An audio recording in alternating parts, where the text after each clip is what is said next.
Okay, folks, I will call our meeting to order. Thank you all for being here.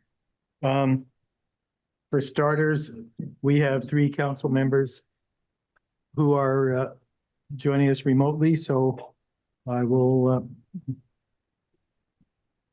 call the roll for them. Jim? Oops. Jim Sheridan, District 3. Bellin? Lincoln, District 2. And Sal? Sal Alfano, District 2. All right, great, thank you. Few points about meeting logistics. Anyone who's joining remotely, we would ask you to change your display to your first and last name so we know who we're talking to. Anyone who is going to address the council, we ask you to start by stating your name and where you live. Ask you to keep your comments or questions to under 3 minutes.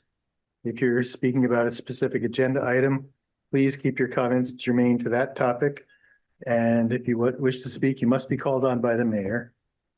Once you're called on, you may make a statement or ask questions. But if you have multiple questions, please get them all out at one time. And if you speak out of turn, discuss non-germane topics, go on too long, you may be interrupted and asked to adjust your comments or behavior.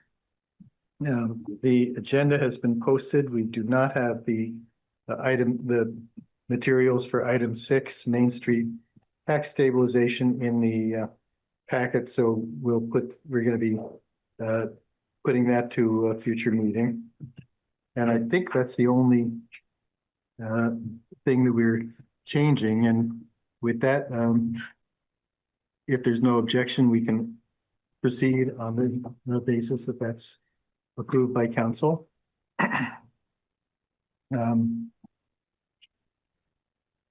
Next, we have general business and appearances. This is an opportunity for any member of the public to address the council on any topic that is not on tonight's agenda. Again, you must be recognized by me in order to proceed, and we ask you to keep your comments limited to 5 minutes. Yes, hi, Alyssa. Yes, please step up, because I know it's a little cramped, but we want to make sure that everybody gets out into Zoom land. Sure, that a couple people are saying they couldn't hear. So okay, thank you. A little bit loud. Alyssa Shurin, 18 Isabel Circle in Montpelier. I'm actually here today as the Housing Committee Chair. I just wanted to give you a very brief update on the work that committee has been doing and put some things on your radar. So as you know, there are 9 members of the committee. We've had 3 meetings over the last 3 months and have established at our last meeting 7 top priority categories that we're starting to dig into. There have been subcommittees formed for each of the categories, and folks have gone off, committee members have gone off to do some research and bring you all back proposals. We plan to bring you options at future meetings, likely I would say the February meeting and likely March and April. We're going to stagger the proposals because we want to move these initiatives forward and we want to be efficient with your time and ours. So after we get the research done, if we think something is baked in terms of options for you, we'll come and present 2 or 3 options. We'll look for your directional feedback. Then we'll go back and we'll get a concrete recommendation after that for you to consider. So I just wanted to share that with you process-wise. So we'll get on the agenda formally when we're ready to bring something before you, but the committee is going well, it is productive, people are engaged, and they're moving forward. So I just wanted to put that on your radar tonight and happy to answer any questions if that's even appropriate. Great. Thanks, Alyssa. I really appreciate that. And we look forward to seeing you. Okay, thank you. Anybody else in the room? Steve?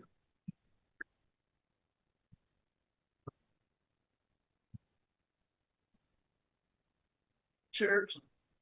Cheers.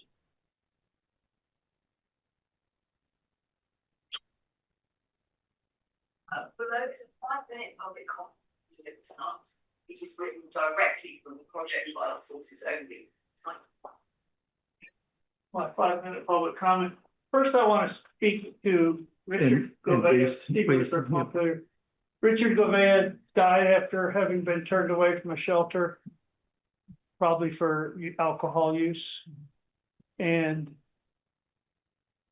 again, there's no excuse for us not having had solutions for people, even if they need to imbibe alcohol to numb their pain of the way we treat folks who are unhoused. We claim our fair and impartial policing strategy, but what it amounts to when y'all claim to not know about it is Kelly sends the goons to go and say, yell at them and say they have to leave town and you can't be on this piece of public land and you can't be on this piece of public land and it's a public safety hazard. Y'all never heard of or discussed any public safety hazard with regard to the people who were camped over behind the electric car chargers. Why would that not be a legitimate topic for council to discuss before you invoke police action? You know, or is it intentional that you allow your manager to be the bully so that you all can keep your reputations clean? You know, it won't work. People see through it. So I'm going to explain briefly why, without my coach notes, why the it's follow on to the action that I shared back on November 21st or something.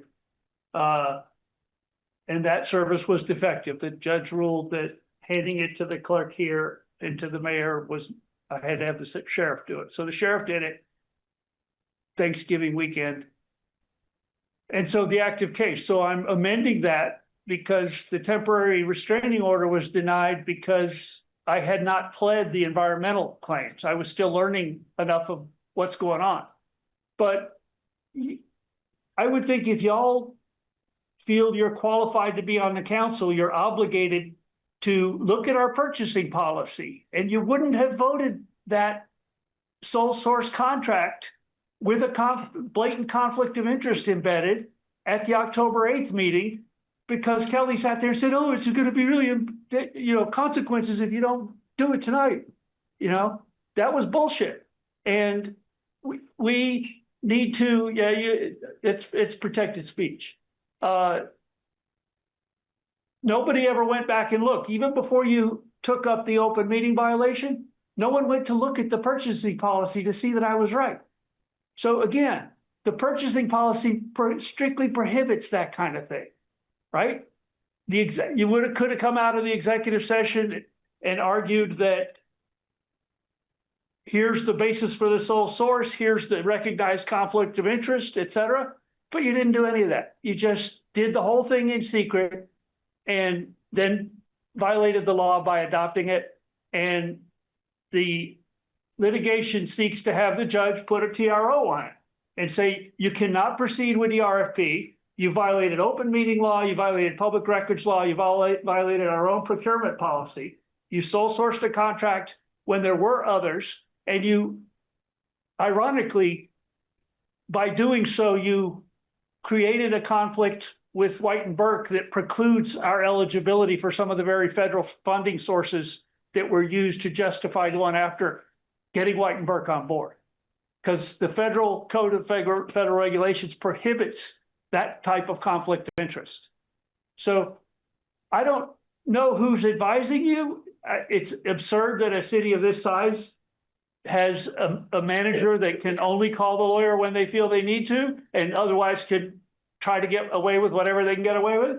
But we can't afford to run that way. This is going to cost us big time. So I have no faith in Ben doing anything ethical about this with his shadow government pursuits and, public speech suppression pursuits. But the other three of you, I still have a little hope for, and Jim and whoever's remote. But maybe I came in under my 5 minutes, but you got the nutshell of it. Thank you. See, but you're correct. It is protected speech. using disrespectful language is one of the things that, in my view, has really poisoned the dialogue in recent years. And so I would ask you to consider that. Anyone else in the room would like to be heard? Yes. Go ahead, you first. Thanks, Sarah.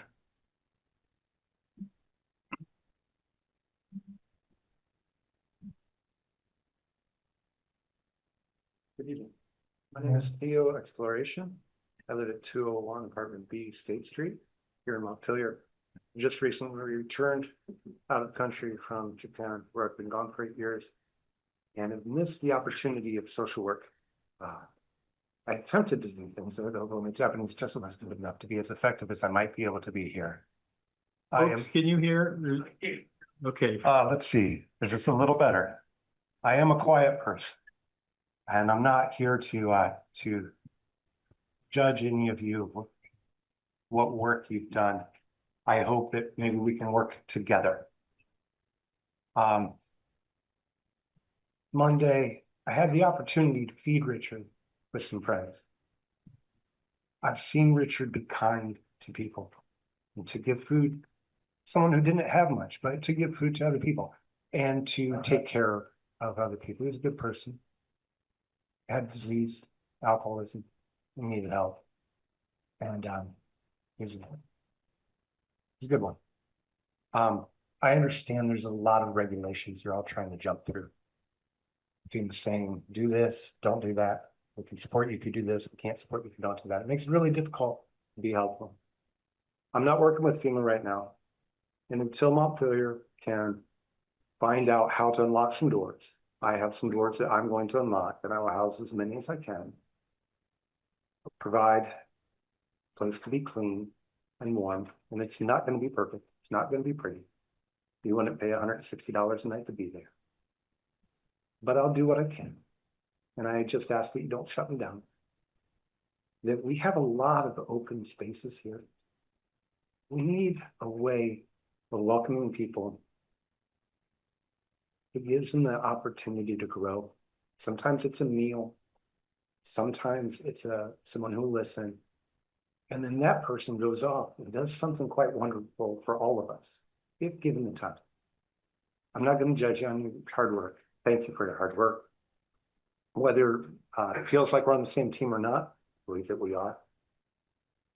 And I hope that we can start unlocking some doors for people to get them inside so they don't have to die like Richard did. He didn't have to die. It was a policy being followed out by somebody. And you know who I feel really bad for today? It's the person who made that decision. Because they are not, there's going to be a moment where their self-judgment is going to be really hard on them. It's going to affect them and their family, and that ripple is going to be big. So I hope that somebody reaches out to that person to make sure they get the counseling that they need. And hopefully we can find a way to not do that again. Until then, I'm going to start opening some doors of my own, and I hope that you won't shut me down. God bless you, and I hope that we do good work together. Thank you. Yeah. Anybody else? Sarah?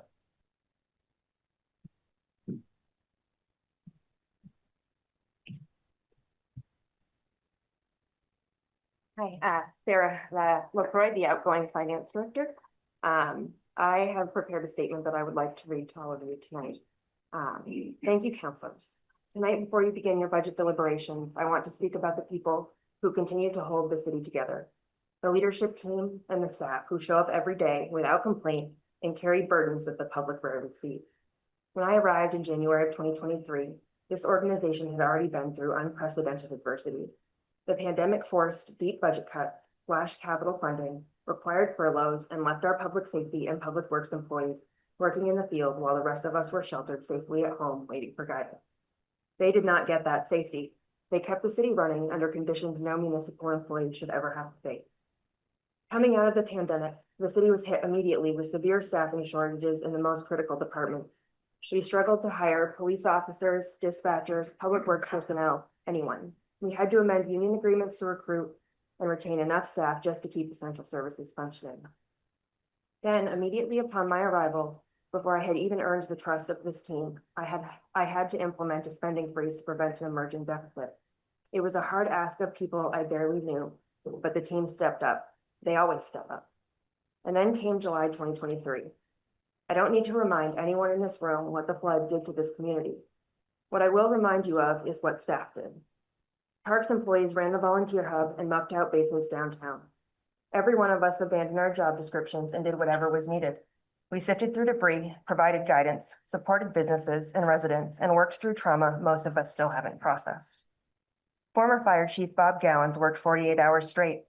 Staff waded through mud day after day. None of us asked for recognition, and none of us wanted praise. We simply did the work because the community needed us. And still, what we often heard was, where was the city? The city was there, head down, covered in mud, doing the work. Then we flooded again the following year. While less severe, there was not a single member of the leadership team that slept that night, knowing what could have been the city's future. Since July 10, 2023, Zach Blodgett and I have lived and breathed the FEMA process. It is arduous, constantly shifting, and at times dehumanizing. We have been assigned 8 different FEMA representatives, 8, none of whom were handed down any information from their predecessors. We have had to retell the story of the flood and relive its trauma every single week for more than 2 years. Together, we have managed over 40 complex recovery projects and fought relentlessly for mitigation funding to make this community more resilient. We have done this because we believe in Montpelier. Following the flood, we developed another deficit mitigation plan and continued the spending freeze. The leadership team found creative ways to maintain services with fewer people, fewer resources, and higher expectations. Kurt and Zach paved streets themselves to keep the July 3rd event safe and accessible. The police chief, deputy chief, and I shoveled out fire hydrants when public works was beyond capacity. The community services team always shows up no matter the job. All departments do. This is what service looks like in Montpelier. And then comes the budget. Each year I have brought you a budget that is honest, transparent, and realistic about what it takes to deliver the level of service that Montpelier demands. Taxes are high, but so are the expectations placed on staff. And every year, department heads have been asked to make cuts to meet arbitrary percentage targets while still delivering everything the community expects, often with limited direction from council. Then 1 year ago today, or not today, but this month, the council began the process of terminating Bill Frazier. That was a decision you had the authority to make, but Bill was our city manager for 30 years. Not once during that process were members of the leadership team asked what we thought, what we experienced, or what could have been done differently. No one asked me what the financial implications would be before that decision was finalized. What we would have said if you had asked, and if Bill hadn't insisted on protecting staff from being pulled into the line of fire, is that Bill was a dedicated and effective leader. He empowered us to run our departments, drive change, and improve the city. He supported us wholeheartedly and course corrected when needed. He believed in Montpelier. 30 years of service is an achievement few will ever match. He deserved recognition and gratitude, not the way his career ended. And even after that, the leadership team stayed strong. We rallied around Kelly, who stepped forward with grace, resilience, and unwavering commitment. She worked 50-hour weeks as a baseline and accomplished more in 6 months than many do in years.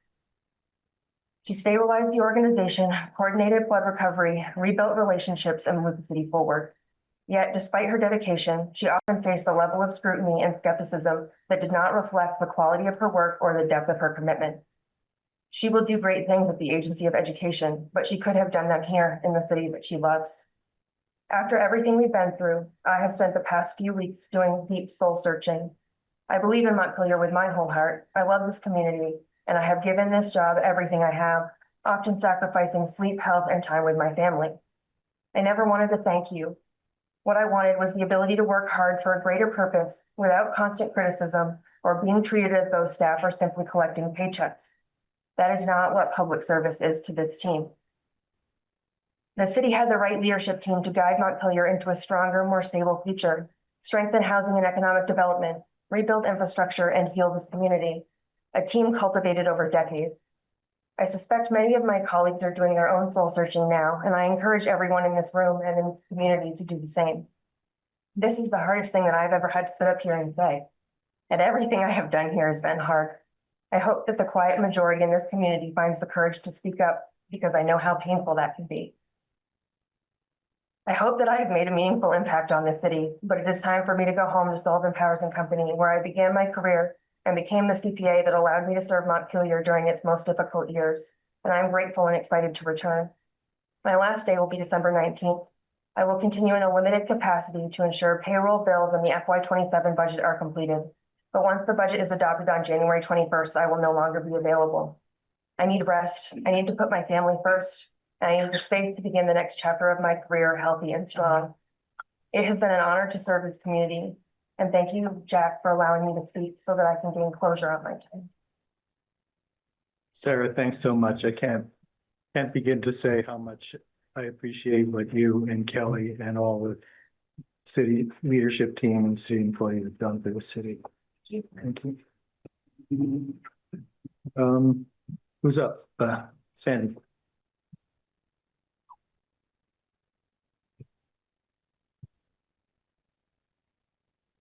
To open by saying the last two speakers made me very proud to be a Montpelier citizen. And Kelly and Sarah, thank you so much for your time. Am I allowed to speak super briefly about one of your agenda items about the public input process? Can I do that now so I can go home?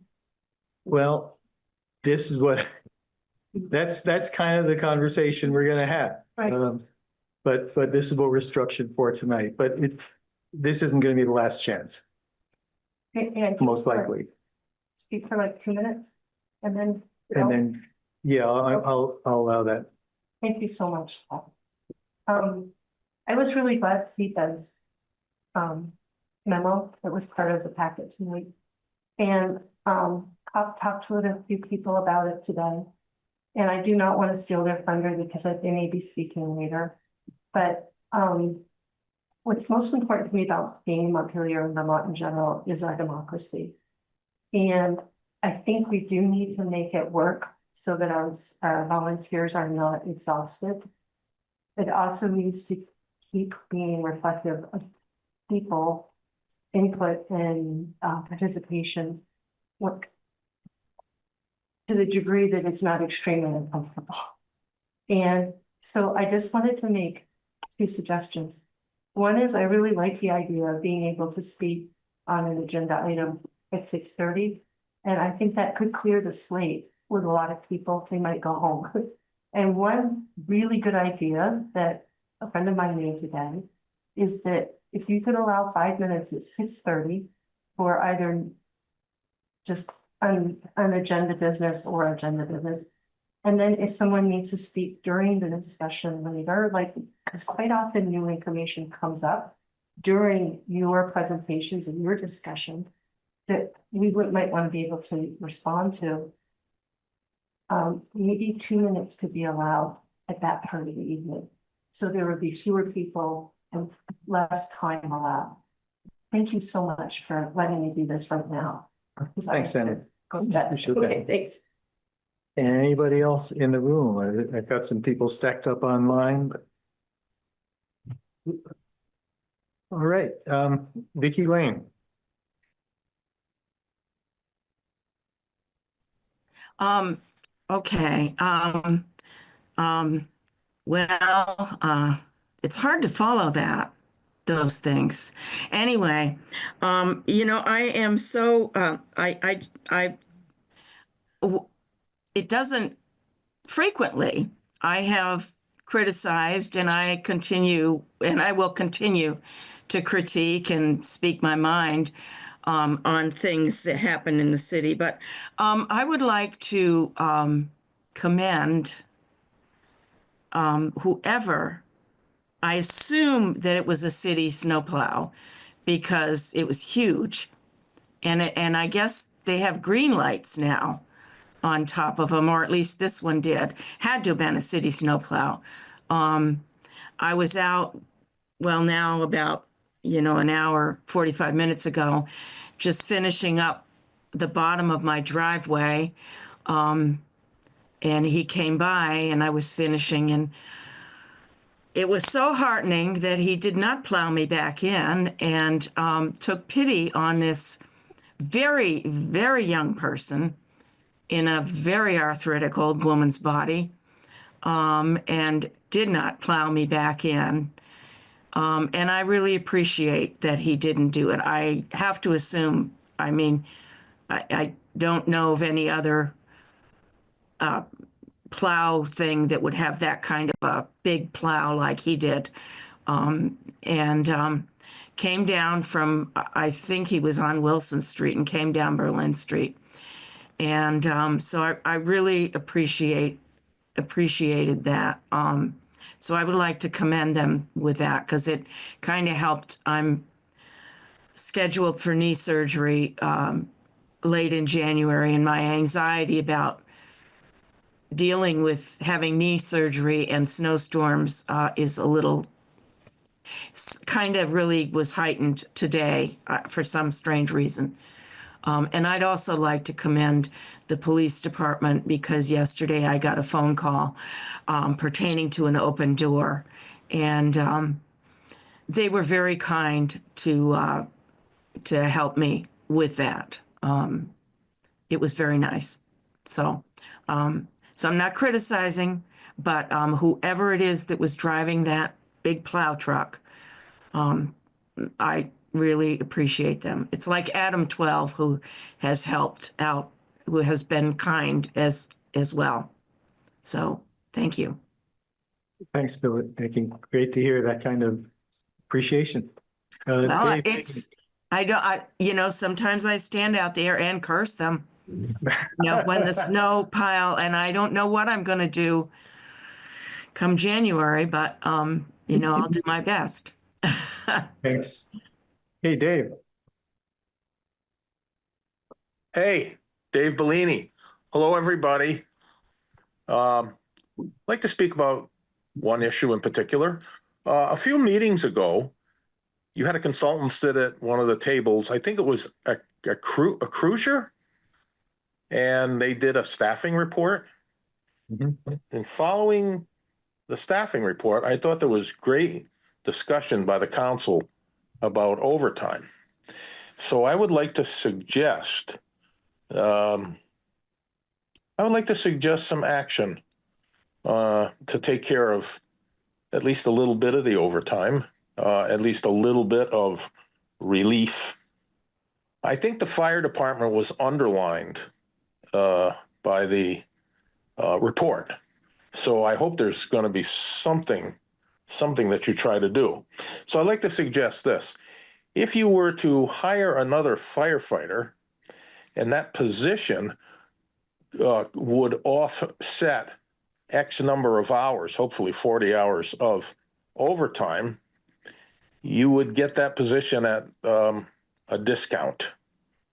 And you would get it at a discount because of the overtime. And because I worked in corrections for 40 years, I know all about 16-hour shifts. You would probably save some money by staff not calling in sick or using unexpected vacation just so they could get some rest. So I'd like you to think about that. I think it's important. Also, we're in a sort of a unique position where, and I'm sure you guys talk about this stuff. I mean, you're smarter than I am. You've got some vacant positions, and maybe you could combine some of those so that would further save money so that you could at least hire one more firefighter to relieve some of the stress. And if it's not the fire department that's, facing the most overtime and exhaustion, then, by all means, go to that other department, whatever it may be. I just thought the report highlighted that. I mean, we talk, when I worked in corrections, that sometimes you would save money by hiring more staff because you would cut down on turnover and overtime and sick leave. So you might save money. I don't work for the fire department, so I don't have firsthand knowledge, but I thought the report was pretty stark. And you spent $7,000 or $8,000, so I hope it's not just to put it on a shelf. So, all right, I said my piece on that. Number two, I'd like to wish everybody a Merry Christmas or whatever season you celebrate. I'm pretty optimistic about the city.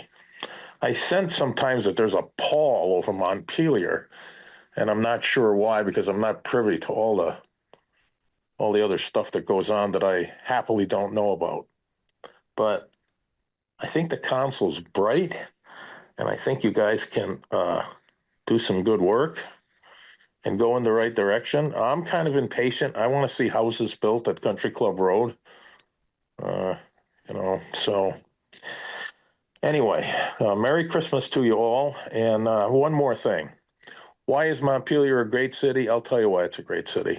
If I may, Mr. Mayor, if you'll indulge me. About 15 years ago, I stopped cutting my grass on my less than quarter of an acre. And the reason is because it took so long, because everybody would stop by and we would have a pleasant discussion. Now, I've lived in other places and I've lived in other states. And this is a unique, Montpelier is unique in that way. My neighbors are fantastic, and I bet yours are too. So what makes Montpelier special? It's the people that live here. So that's it. Thank you for listening. Thanks, Dave. Jim. I would just like to bring up a sad passing of a longtime Montpelier City firefighter who is a neighbor right across the street from me, a good friend in the 8 years since I moved back into the neighborhood, and a terrific human being. And I'm talking about Glenn Merrill. So he passed away Monday night. His wife called me yesterday to let me know. And he was just a wonderful person. He's had a very tough year, in and out of the hospital all the time. But I'm sure every member of the fire department who knew him will tell you what a wonderful person it is. So that's all I wanted to say. Thanks, Jim. Chief Libby is here. I'm sure he appreciates that. Ken. Good evening, everybody. Ken Russell, director of Another Way in Montpelier. I just want to talk about how we treat each other. It's easy to be a critic. And I identify with Sarah LaCroix's comments about the hard work of people working in the city. Folks might disagree with each other. We might find systems are broken and badly in need of more energy and accountability, but we can treat each other well in the process and acknowledge the hard work everybody's doing. That's all I want to say. Thanks, Ken. Zach. Good evening, Zach Hughes, Montpelier. I wanted to talk about a couple of things. First, I wanted to thank Sarah for her service to the city, as well as Kelly, and wish them well. Very passionate statement there, Sarah. I appreciate that, and certainly we'll be doing some soul searching here as well. I also wanted to say, as far as getting things done, I was quite frustrated when I flew back into Boston and I found out that we had a weakness in our system in Montpelier on Thursday. I'm sorry. Thursday morning. There was going to be a cold night on Thursday, and we're still trying to work out getting the church situation up. And all I heard was we're going to have a meeting about that with council on Friday. And I was afraid someone's going to die out there. And someone did die, but in Barry, Richard Govia, and he was such a cool guy. What I thought would happen when I got a call about Richard was that there was going to be finger pointing, because this caller tends to demand things get done. And that's not what happened. We all started to come together to try to make changes that we could control at the local level to try to prevent this from happening again. And I hope that we can continue to do so in that spirit, and we can use this situation and strive to make the system better for everyone, because we have a little system that we can use. Thank you very much. Bye-bye. Thanks, Zach. Thanks. Deborah. Good evening. Deborah Messing, Montpelier. I just want to make a short comment supporting the idea that Sandy was talking about. And it's come to my attention that the council is going to discuss limiting public input to the first part of the council meeting and not allowing it later on. And it seems to me that, especially in this time when people are expressing concern about transparency and not feeling included in conversations, that this would be a time to encourage more public input. Also, this coming meeting would be an example of what I think is the problem with limiting comments to the beginning of the meeting, because I can imagine that when this agenda item is being discussed, I'm going to learn things about the issue that might change my opinion and would perhaps want to comment on that. So I hope that you take this into consideration when you're discussing that. Thank you. Thanks, Deborah. I don't see anyone else online with their hands up. Is anyone in the room who has reconsidered not speaking? All right, we can move along to the consent agenda. The chair would entertain a motion to approve the consent agenda. I move we approve the consent agenda. Is there a second? I'll second. Any discussion? All those in favor signify by saying aye. Aye. Any opposed? Okay, next up, we have discussion of homelessness and the emergency shelter. And is that starting with you, Kelly? Sure. Okay, we'll start with Kelly. I'm certainly anticipating public comment, but want to remind people that we had a lot of public comment on Friday at our special meeting. I don't want to cut anyone off, but I think it's useful to focus pretty much on, as much as anything else, on the logistics. I don't think there's anyone on this side of the table who questions the need. But how to make it work. But Kelly? Sure. Thank you for the request. And so there's a request in the packet for an emergency shelter and that a city building be authorized for use. And so I think, you know, we at the staff level have taken that very seriously and have looked at the suggested locations and have some alternatives to propose. But before I get into that, I just do want to note and caution that, you know, we do have concerns about the emergency shelter in city buildings. You know, we did check with the insurance, and so we are able to provide that service within our buildings, within our existing coverage. So I just want to note that. We did also check with a sister community to see what they do. And they do not have shelters within their city buildings.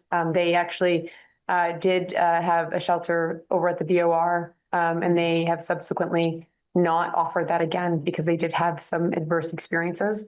And so I'm just bringing that all up so that then we enter into this conversation with eyes wide open. It's not to say that we're not going to consider all options. It's just to be really cautious about, you know, what we are considering and what, you know, the thoughts are.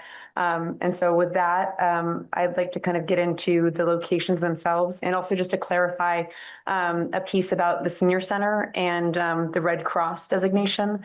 So when that agreement was put in place, that's specific to a state of emergency and also to serve sort of the larger shelter network. We didn't have a Red Cross shelter here in Montpelier after the flood. And so we worked to get that designation in place, and that's a specific designation for that purpose. And it would be Red Cross that would staff that shelter. And so we have that availability, but not necessarily for a circumstance such as this.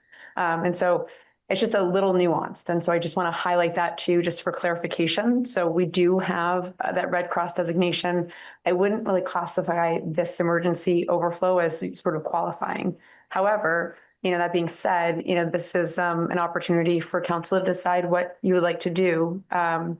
So getting into sort of the locations. So it's been suggested that we could potentially have a shelter at the rec center, here in the senior center, or over at City Hall. And so the staff did weigh those options, knowing that there was real interest to have an emergency shelter within a city building. And so we definitely heard that. We heard the testimony from last Friday's meeting. And so that did give us a little bit of time to really consider the options. So starting with the rec building first, that is not sprinkled or ADA accessible. And so given the conditions with some of the church buildings, it's sort of a similar kind of situation. And so I would not recommend that building for shelter use at this time. The second one that was offered was the corridor of City Hall. The plus with that building is that, the hallway itself could potentially be used. There is surveillance there. I will say, though, with the pickup drop-off from last season with Good Samaritan Haven, we did experience some really rough circumstances with behavior. And so I'm really concerned about staff in that location. That being said, we do have space downstairs. There's an exterior door that leads to the teen center, and that could be retrofitted to potentially serve this purpose in the short term. And so I want to note that, because that's a potential option that we have had the fire chief and our facilities director take a look at to see if that's viable. And we think that it is. There are restrooms that could be connected there for this use. I will say that there is unease with staff in the building, just because of past experiences. And so we would really need to work to make sure that there were really good conditions and to make sure that, we could keep them safe. That would be a really important piece. The other thing with that location, or with any location for that matter, would just be the cleanup. We would need to ensure that, the restrooms are cleaned on a daily basis, and that would not fall to staff to do. So we would need to talk conditions in that way. The other location that we talked about briefly, and is available really anytime, is the police station. If somebody's in need of, getting warm, that's always a place people can go. It's open 24 hours a day. And I know that's maybe not desirable for some, but just also mentioning it, just because, if you are in need and, you need to get warm and it's kind of a life or death situation, maybe perhaps that might be an option, just putting it out there. And then the last location that I'll mention, which was part of the suggested locations, was here at the senior center, which we've already kind of gone through the Red Cross designation. And I also you do have a statement from the senior center director in your packets. And this location is tricky just because of the way the building is set up and also all the programming that happens here. And one of the things that was really needed was to be able to store supplies. And this building is really limited on storage. We are very fortunate to be able to utilize it for meetings and things of that nature. But I think we would struggle to accommodate a shelter in this location and also all the other things that go into this space. There are also residents here. And so I just, it's maybe in terms of the level on the priority list, this probably would not be the location that, I would put high on the list just from a staff perspective. And the other location that we also have is the transit center, which I did reach out to them to see if there would be interest. And I haven't sort of really sussed that one out, just between now and Friday being sort of part of the budget season. We've been really, really busy. So the transit center.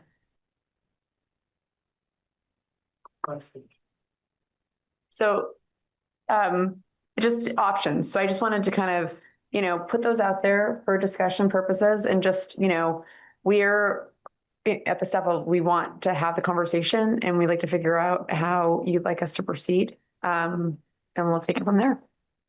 Thanks, Kelly. Corinna, or does Corinna, go ahead if you have questions. Okay, why don't you come up to the table? Because we want to be able to pick up whatever you're saying. My name is Corinna Sawyer, and I just moved back to Montpelier about a year ago. I'm very fortunate that Matt Frothingham and his daughter Hannah are renting me and also have extended hospitality there. And agreed for my husband Joseph also to be there, although he's not living there right now. In Nat's house, so there's an apartment that they made on the first floor, so that's very fortunate. That's small housing for now. I feel really fortunate to be back in Montpelier.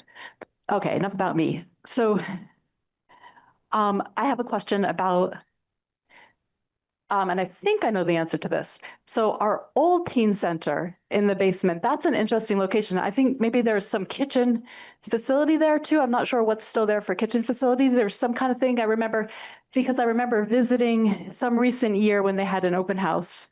But I helped Rebecca Power build the original basement teen center there. My other question is it true now that our old teen center is not there now? The teen center is now in the basement of the library, right? So that's a space that is not currently in use for anything other than. Well, if I might, so the basement of City Hall is it's still flood damaged. And so if we were to use that space, we would end up repairing it to use it for this location. So the kitchen is not there at this time. How damaged is it? What's it like there now? So it's all dried out. It's missing drywall. You know, it's that kind of thing. So we'd be putting up drywall. We'd be retrofitting it for the shelter. So that won't be ready tomorrow or tonight. No, it wouldn't be. And so we probably likely would need an alternative location until it is ready. If council would like us to proceed with that, though, we did touch base with a contractor and could get that up and running pretty quickly. But it would require some work. And do we have a cost estimate? Yes, we do. So it would be approximately $10,000 to get that squared away. So that might be one good location. I think empty available real estate is also a good idea. I think people could find a way to make money available, funds, like people could move into empty houses and then figure out the financing subsequently would be a way to get people out of the cold and have them not freezing or being awfully cold and dirty and not having showers. But also the transit center does have some space.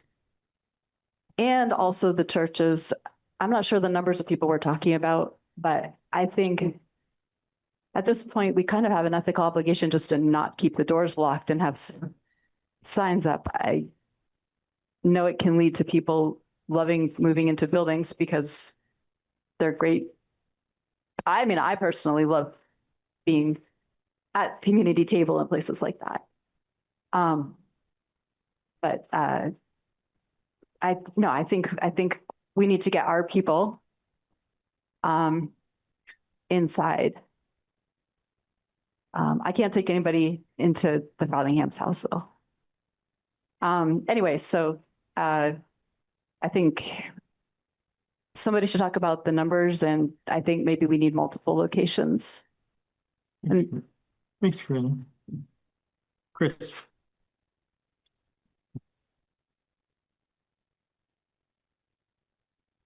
Chris Lumbrough, Sustainability Facilities Coordinator for the city. I'd just like to issue a little correction to what Kelly said. It was, as you can imagine, things have been absolutely crazy at City Hall, and Kelly and I did not get a chance to touch base on updated information. The $10,000 estimate was a initial estimate for just the carpentry portion of the work. We're going to be adding some doors as well, and it's more like 12,000 for carpentry, and I'm guessing 5,000 for electrical to get put back in there and straightened out. And there's also some alarm work. So we'll be in the upper teens, I think, when we're done fitting the space up. That includes both bathrooms, both downstairs bathrooms. It will be connected to 2 bathrooms, yes.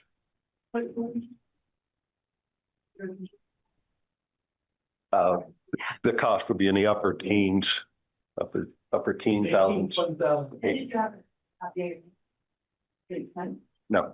No, I'm here to do what council directs us to do. Thanks, Chris. Beth Ann.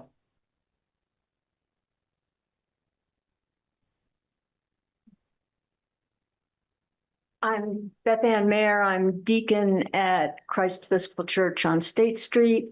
And We really appreciate your taking this so seriously and moving forward with it. We desperately need space. We aren't picky about what space it is. We think really you have the best information to, your programs and your spaces. We need 15 beds, just so that's clearly out there. We need it to be able to be at least given a waiver by the district fire marshal. In the churches, we have been able to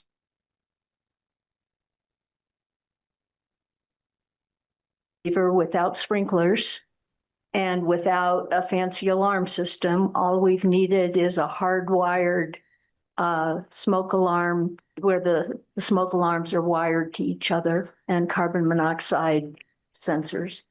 So it's been doable. The concern about accessibility.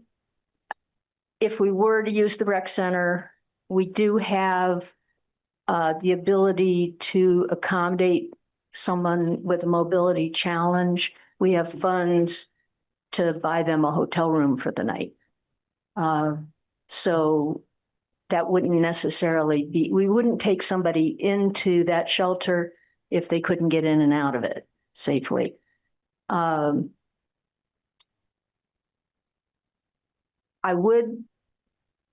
We're kind of excited about the possibility of the teen center.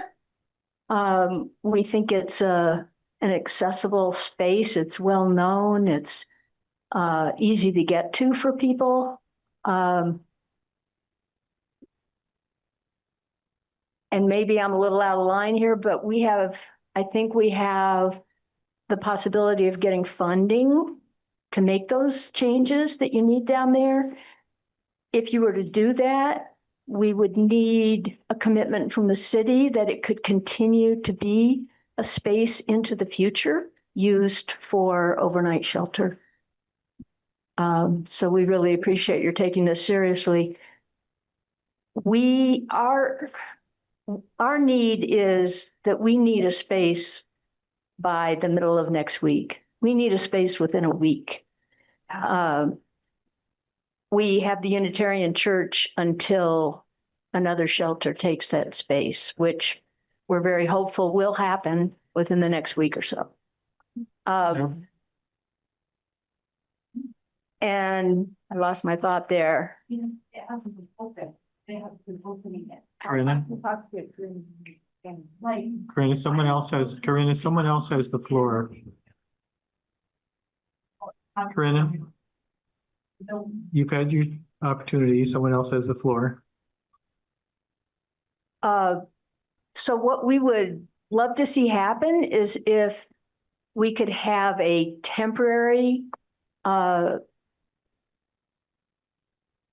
space in some other space beside the teen center while the teen center is getting retrofitted. Because who knows what you're going to find once you start looking in the walls. It might be 2 weeks, it might be 2 months, but we would like to get a commitment from the city council to have a space that we could move into within a week.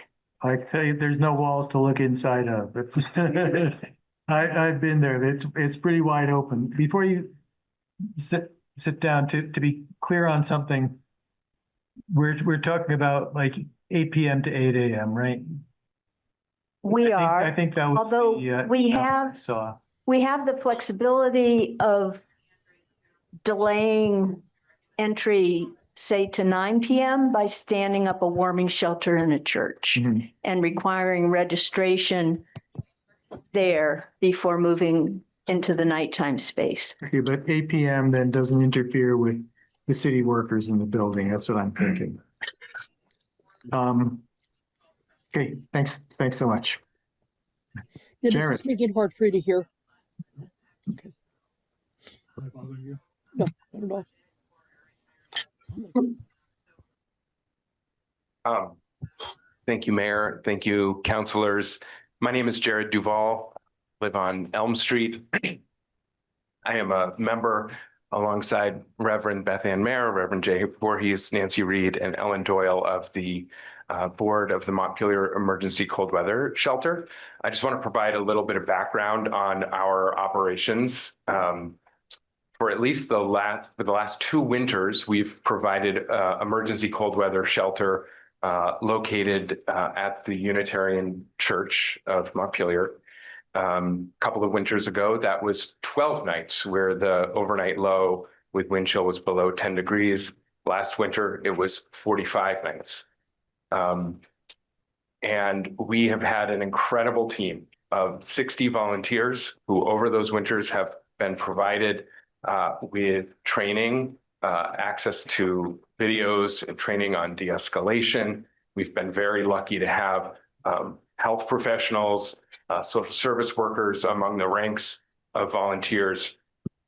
And so I share some of that. We developed a policy manual. We formed the nonprofit for the purpose of being able to continue operating, applied for and received state funding to run the emergency winter shelter in Montpelier. And I share some of this because there were some, in the conversation at last council meeting, the idea came up that, oh, if Montpelier was going to have a emergency winter shelter, would it have to be city staffed, knowing the capacity constraints on staff? And so I want to make clear, I believe I speak for my fellow volunteers and board members, and I would say I'm not just a board member, but somebody who's volunteered and served 19 shifts over the last 2 winters at the shelter. So I'm also, familiar with our operations as a volunteer serving shifts at different times throughout the night. And so our request is not the city stand up and manage an emergency shelter program. It is simply for access to a public space so that a proven, experienced group of volunteers with a nonprofit board with state funding that has been identified to provide this service for free can be allowed to do so, because the space that was previously available to us is no longer available. So thank you for that consideration. I hope we can identify both an immediate space by next week, by the time at which we expect the Unitarian Church will no longer be available to us, because they will likely be hosting the nightly shelter that had previously been at the country club. And I am hopeful that longer term, we can have a more regular as needed site in the Teton Center. But again, knowing that that may not be, we don't know exactly how long that will take, identifying an immediate short-term option, I think, is also very important. Thank you for your time and attention to this. Thanks, Jerry. Corinna, why don't you have a conversation out in the hall or something? Is there somebody else in the room who would like to be? Yeah, is there somebody else in the room who'd like to be recognized at this point? Okay, Ron, step up. What we're being told is that after a week from now or so, the Unitarian Church is not going to be available for this purpose. Okay, that's every night during the guidelines for that. Meaning that it was. and folks, Corinna, we're trying to proceed with the meeting. So no, just I'm trying to have a structured, organized presentation. Ron.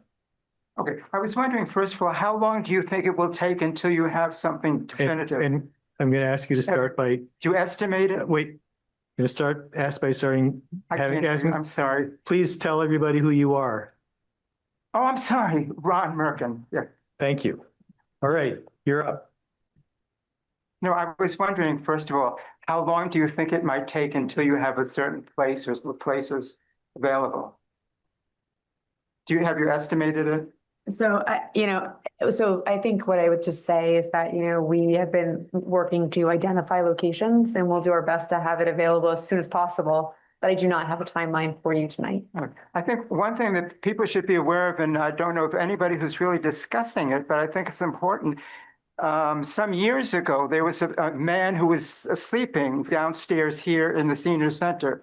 And one time he left a lot of debris around that attracted to some I don't know, something or other. But eventually it worked. It became a huge problem because there was a tremendous war there. There was a lot of I have to explain something. I am the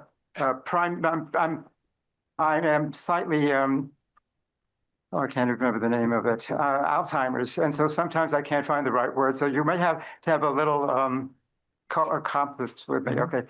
But anyway, what happened is there was a tremendous, it didn't work at all because nobody could use it anymore. And it was very dangerous down there. So I'm just bringing this to the attention because I haven't heard anybody talk about that.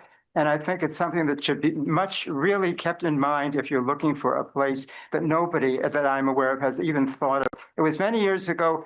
The senior center was finished. You couldn't step in there. And we had another place just a block away here at the school, but it was not really sufficient and so forth. Eventually we got it back, but that was an awful lot of money. And we had to be fundraising, which I did also and whatnot. So these are things that I should be kept in mind, but I haven't heard anybody allude to them, not one word about it. I think it's good to keep that in mind, not only because of what I'm saying, because we need a place, but it is in some people's minds who are quite old and they've been at the senior center for many times and don't think that they won't be thinking about that if you are talking about the senior center. They worry about a lot of things, and so do I.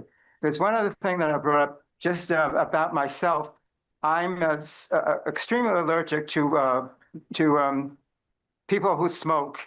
And upstairs, I live upstairs, when they're down there smoking, for some reason, it comes right in through the, and I have to start coughing and eventually I have to go out. Usually, if anybody is sleeping there, whether it's legitimate or not, they have to, they smoke outside, right outside here. And I'm really, just for myself now, don't know what I would do because I cannot breathe when the smoke comes in.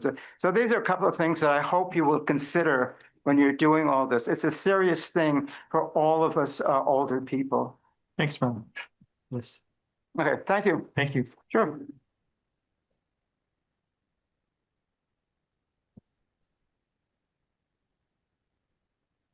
Hi, my name is Jay Voorhees. I'm the pastor of the Trinity United Methodist Church and also a member of the board of the Montpelier Emergency Weather Shelter. I want to clear up something because I think you are having some questions that I want to identify. As you remember, last year we functioned with a full-time nightly shelter that was run at the Elks Club, operated by Good Samaritan. And then we also had, when that became full and it got below 10 degrees, we opened up what I would call a pop-up shelter. That's what we're talking about today. There is an effort to try to stand up a nightly shelter. We're trying to get funding for that. If that happens, that's what will happen at the Unitarian Church. And so what we're looking for is space for the pop-up shelter. We're not talking about something that's going to be every night, depending on how the weather goes. But the goal is to have something when it gets so cold that that people really are at risk of death. And so the reason we haven't been open is because we're not the nightly shelter. We're the pop-up shelter that opens at 10 degrees below. There's work trying to make a nightly shelter happen, and we desperately need one. We've lost housing for 20 people, 15 to 20 people with the closing of the Elks Club. And we really haven't, at this point, come up with a solution unless this other program comes forward. The reality is we need a space. The churches in past years have taken that on and done that really well. But like all of us, we're still reeling from the floods. And so our spaces are not suitable for that purpose at this point. If I could open it up tomorrow, I would, but I'm going to have to spend $1 million to fix my basement. So I can't do that right now, or else I would. So I just wanted to be clear that what we're talking about is this pop-up shelter, 10 degrees below. We will be open tomorrow night. because it's going to be below that threshold. At the Unitarian Church, we will, the Unitarian, if the funding comes through for the nightly shelter, it will be located in the Unitarian Church. And what we're asking for is space for the pop-up shelter. That funding, well, you can talk to the state then. So I'm Please. looking through this. We can talk Let after. the speakers speak, yeah. Yeah. Dave, But- one question that has come up a couple of times. How is cleanup at the end of the night handled? The staff takes care of all, I mean, our volunteer staff takes care of all of that. We do have a full-time, oh, not a full-time, but we have a part-time coordinator on staff that is paid this year that will be coordinating volunteers and making sure that happens. We have a volunteer person that takes, that looks at the various ways of making sure that things are cleaned and operations are done well. Great. It is people that really care and want to try to do the best they can. Thanks. There are a couple of people online who've had their hands up for a little while. Vicky. Yes, I think, I really think that the teen center location is an excellent choice.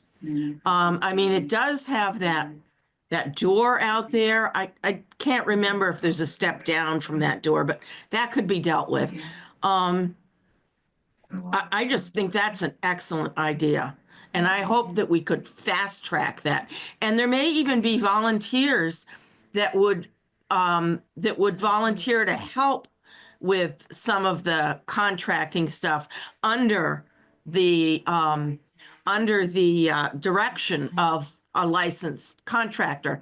You know, go get the nails, or, you know, hand me a nail or whatever.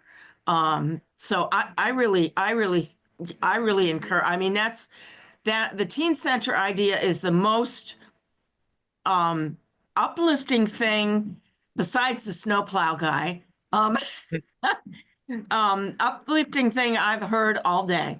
I mean, that's a great idea. So. Thanks, Vicky. Emily Seifert. Hi, thanks. My name is Emily Seifert. I live on Greenfield Terrace. I am the office and rental manager at the Unitarian Church. Excuse me a moment, of Montpelier. Emily. Folks, please. Okay, go ahead, Emily. Sorry. Okay, thanks. So I'm the office and rental manager at the Unitarian Church of Montpelier. And I am here to say that I strongly urge the council to open up a city building for the pop-up emergency cold weather shelter. I have experience now with this amazing group of volunteers working in our space to keep people from freezing to death. And it is a dedicated, responsive, and responsible group of volunteers who make this happen. We have continued to be able to use our space during the day at the church, to rent it out in the evening, up to a certain point when we need to be available, have the shelter be opening. And I've been incredibly impressed with Andrea, the coordinator for the cold weather shelter, with her communication and clarity. And there have certainly been some challenging moments, but nothing that we can't work through. So I want to really encourage you to be open-minded and to consider it our moral responsibility to provide a space for people when the weather is this cold. Thank you. Thanks, Emily. Folks, yes.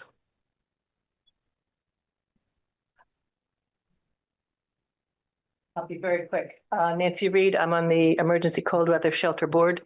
Two quick things. First of all, we have in our budget money for professional cleaning for the morning after. So And that we haven't had money for professional cleaning, but that happens. We can guarantee it'll be cleaned in the morning. Another thing is the hours are 8 to 8, but they're not static. We can be flexible about that time, and we have been flexible when things have happened at the Unitarian Church, and we found a place to be. They went last time to the Trinity Church until it was open. So that's not a fixed start and stop time. And I'd also like to just hats off to Emily and to Joan and the team at the Unitarian Church for stepping up and providing the services the last 2 years. It's hard for them. They have a lot of things going on there, and they've really worked hard. Thanks. Okay. Ken Russell. Yeah, I just I really appreciate hearing your openness to problem solving on this. We see folks every night who have to close at the end of the day and send off into the night. So, and here to the hardworking people in the churches. So thank you. Thanks, Ken. Ken Russell, Another Way in Montpelier. Over. Gotcha. Anybody else in the room or online? Steve.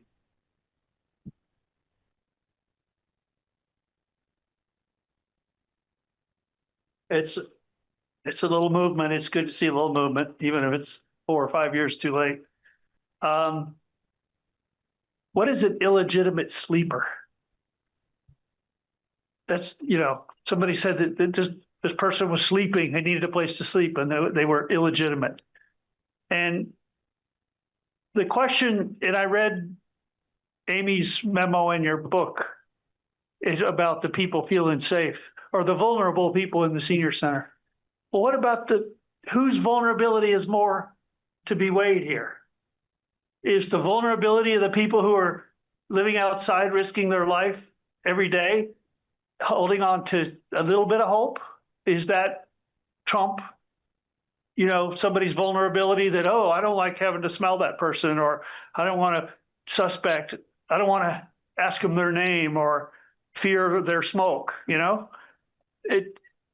These are public buildings, and we have an emergency here. We've had an emergency for years, and this is classic of how Montpelier plans. This is just so we need shelter for folks, not only on the 10-degree and lower nights. It's not okay to leave humans outside at 30 degrees or 20 degrees, and yet we've done nothing to put a plan together. This plan doesn't even appear to include day space. I know that last year the state started conditioning the money on having a place for people to be during the day. So I've been recommending since we own the transit center, that we take over that lease and leave Green Mountain or the Green Mountain Transit successor to only be the glass cage and their break room. But the city resume ownership and management of the lobby. That would free the city up to engage with Montpelier Live and the state towards eventually a visitor center there. But in the meantime, people could sleep there at night.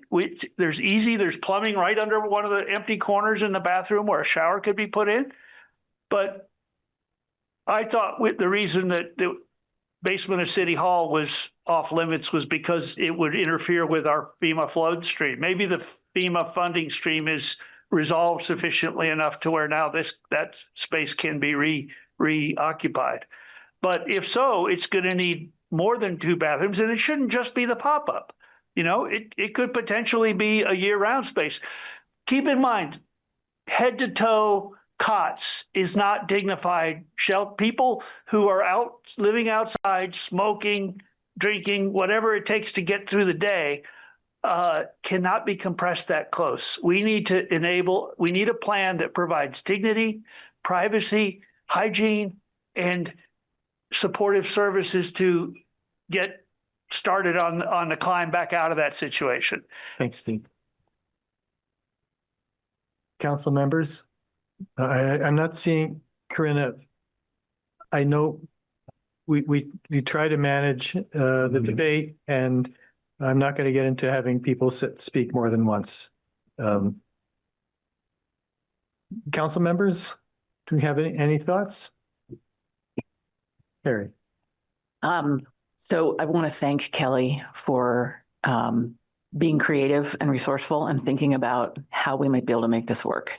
And what I came away from our last meetings about this with was a sense that we have to find a way to say yes to this request, however we do it, and that the city has a lot of considerations. And I think that the materials that the folks have provided in the packet tonight have addressed the vast majority of those concerns. And also, I know the staff has thought about how you can address them on your end, which I really appreciate. So I love the idea of being able to use the basement of City Hall. I don't love the idea of having to spend a ton of money on it, but if that's what we have to do, then that's what we have to do. So I'm okay with that. I don't think we could commit to having a long-term shelter there because the whole building is being redone and, we don't know what's going to happen with that. So, but if there's some other way to do some fundraising or to get some money to be able to, to do that so that it doesn't all come from the city, that would be amazing. The question is how long it's going to take for that to be up. And I think we need to be able to say yes to this request that something be up within the next week, even if it's not, the retrofitted downstairs. So if we could commit to doing that work in the basement, and then whenever it's ready, it's ready. And in the meantime, use one of these other places that's been suggested, recognizing it's not ideal, it's not great, it's not good for anybody, really, it's not ideal for anybody. But if we could do that, then at least we could have a place where people would not have to be outside in insanely cold weather. And so that might be the main hallway of City Hall, which is a really weird space for something like this, but it's there. Maybe it could work. And the rec center, if the fire marshal approves it and there's really a way to address the ADA accessibility, if there are programming adjustments that need to be made at the rec center, or if we decided to do it here at the senior center, if we had to make programming adjustments, I think that would be completely appropriate and would be not a difficult trade-off, I would think, just depending on what it is. So that's what I'd really like us to be able to do tonight, is to say, yeah, we're saying yes, we're going to do it, whether it's the downstairs of the City Hall or whether it's some other place, and that we can get something up within the next week. Thanks, Carrie. Sal and then Jim.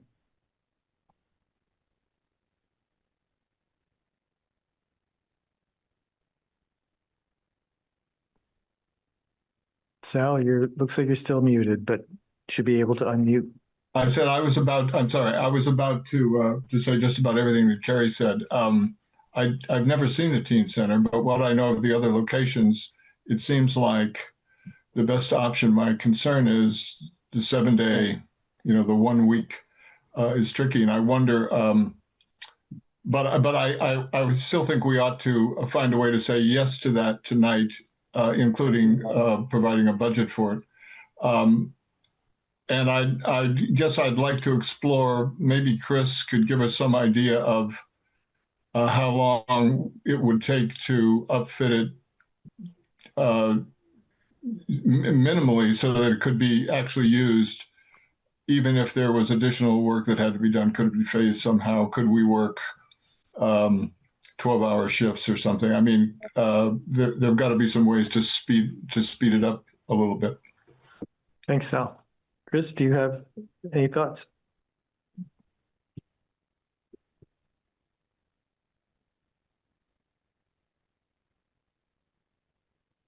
So from my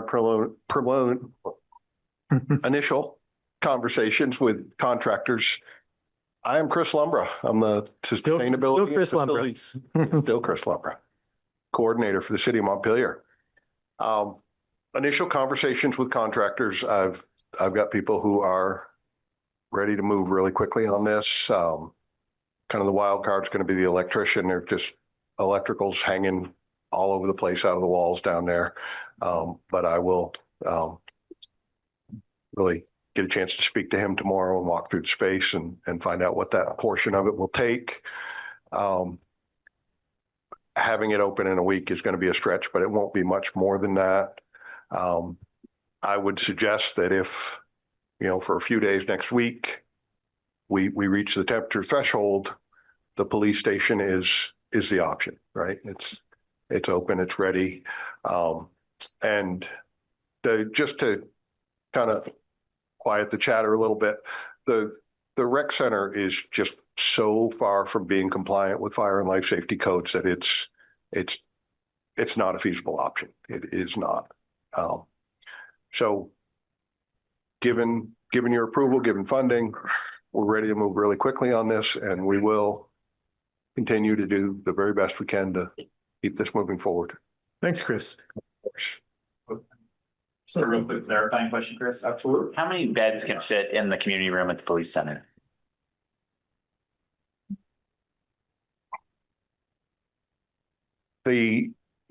So it's interesting you asked that question. I spoke at length with the regional manager of the Division of Fire Safety this morning. And it's an area statewide that really needs clarification. National standards for emergency shelters where people are occupying less than 24 hours are 20 to 40 square feet per person, which it's not a lot of space. The only number that the Division of Fire Safety has to use for occupancy loads is 100 square feet per person, which is what is written hard and fast in the codes that they enforce, which do not address emergency shelters. So I didn't have time today. I would really like to, and I briefly spoke with Rick DeAngelis about this. I'd like to kind of speak with the Agency of Human Services and try and get them to really give clear direction on this. And I know that would be helpful for Division of Fire Safety and statewide stuff. And I think a little off topic for us specifically, but if that number could be brought in line with national standards, I think that would allow existing shelters to house a lot more people. So thanks, Chris. Jim. Just to let you know, I've actually been working on this since Wednesday afternoon after the meeting that I had with the homeless committee that I chaired. I've talked a lot with Andrea Stander. I've talked a lot with Adrian over that time. I've slept very little, and I've tried a number of places in the community where there's room, and insurance just seems to keep getting in the way. And so I'm gonna move that we do something at the transit center, because I don't see anybody here that's saying no. I mean, we've heard about the senior center, we've heard about the rec center, we've heard about City Hall. So I'm gonna make a motion that we talk about using the transit center. Is there a second? You don't have site control of that building. You at least get tired of it. Okay, I don't see a second, so the motion fails for lack of a second. I don't know who was first. I'm sure. Adrian, why don't you go first, because So I was thinking about the transit center, and in my notes, I think there was, Kelly talked to them, but it was just a short amount of time. We didn't get any details, but is there an opportunity? Like, I don't know that much about the transit center in terms of spacing. I've been in the front area, but what does it look like? Yeah, I mean, so there is open space at the transit center, but we have actually not entered into conversations with Green Mountain Transit. So I do have an email out to them. I don't have an email back. We have used it for warming space, not overnight in the past.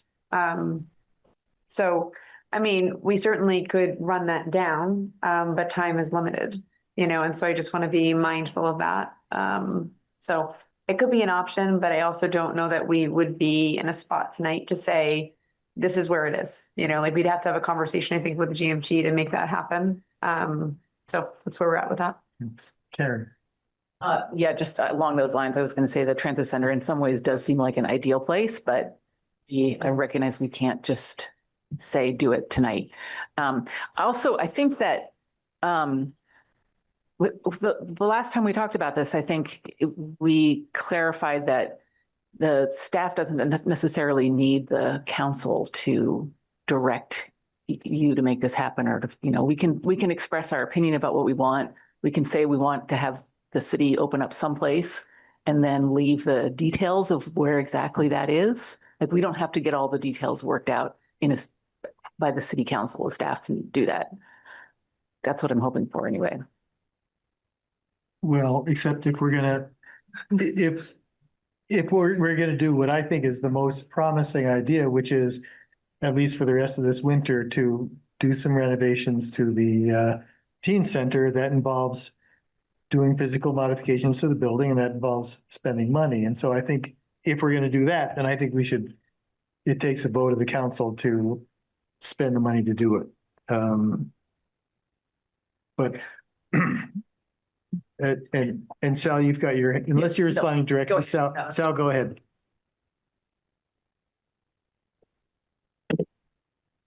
Still muted.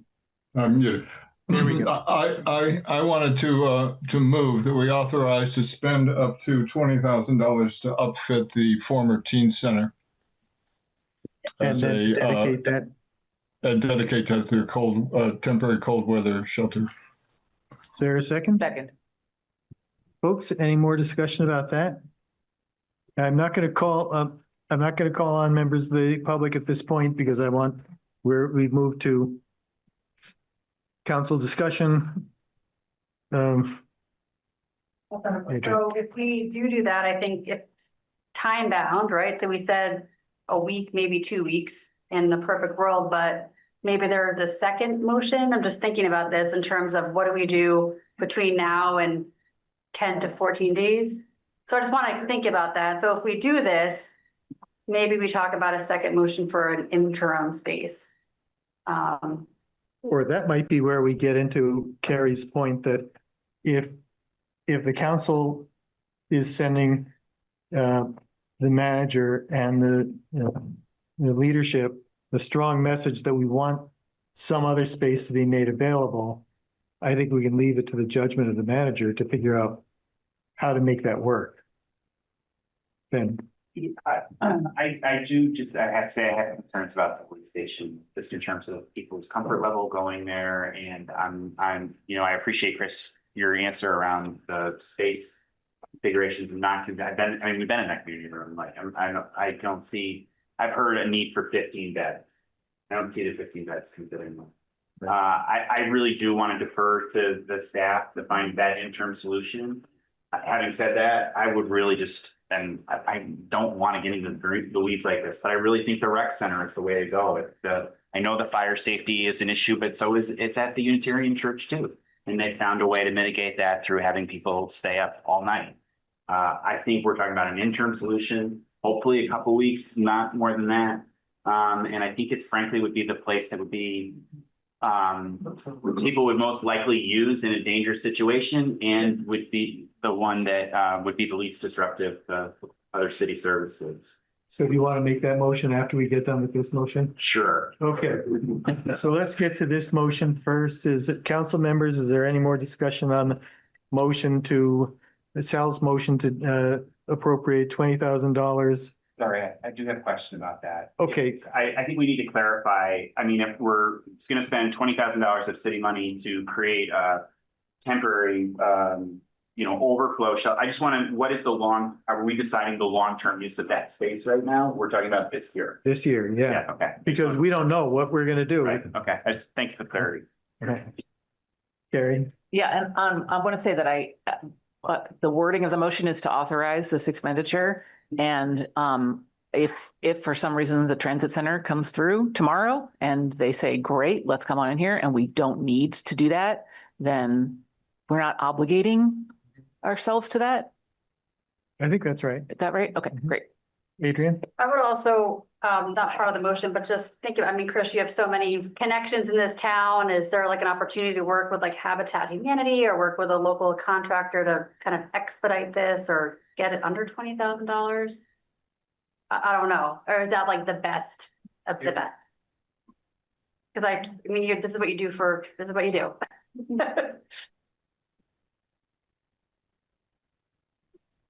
Given the time constraints, I think trying to build partnerships like that and leverage volunteer ism is really going to gum up the works and slow the project. Okay. It's, You know, that's yeah, saying it, honestly, good, fast, cheap, pick two. I just wanted to ask, that's all, so thank you. Sal, It's just that the motion was up to $20,000, just to be clear.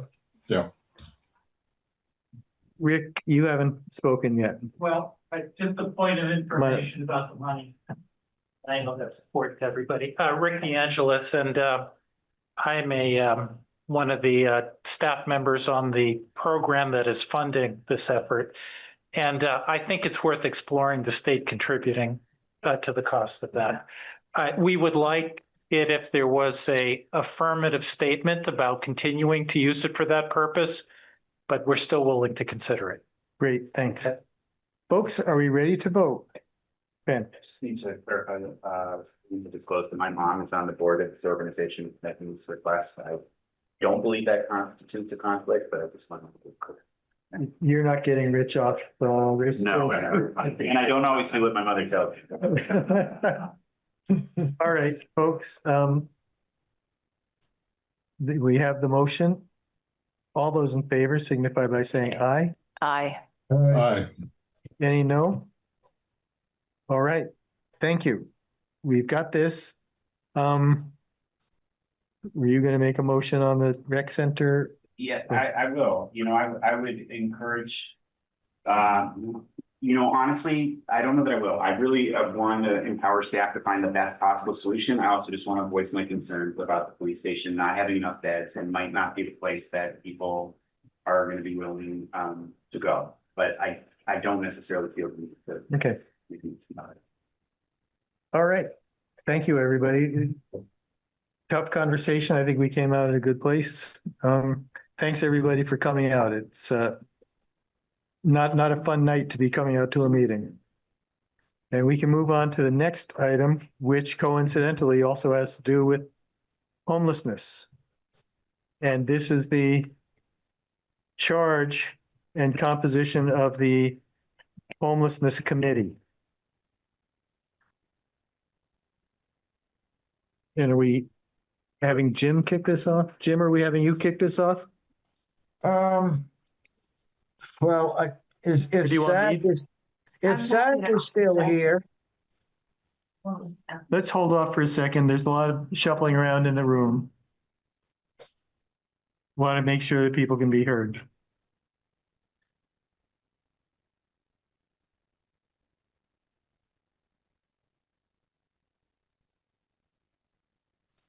Do you want me to start it off? Either way. Okay, we put this on the agenda tonight because we had voted to convert the homelessness task force to a homelessness committee. And we had scheduled this and asked the homelessness committee to come back to us with a charge, which the council would then approve.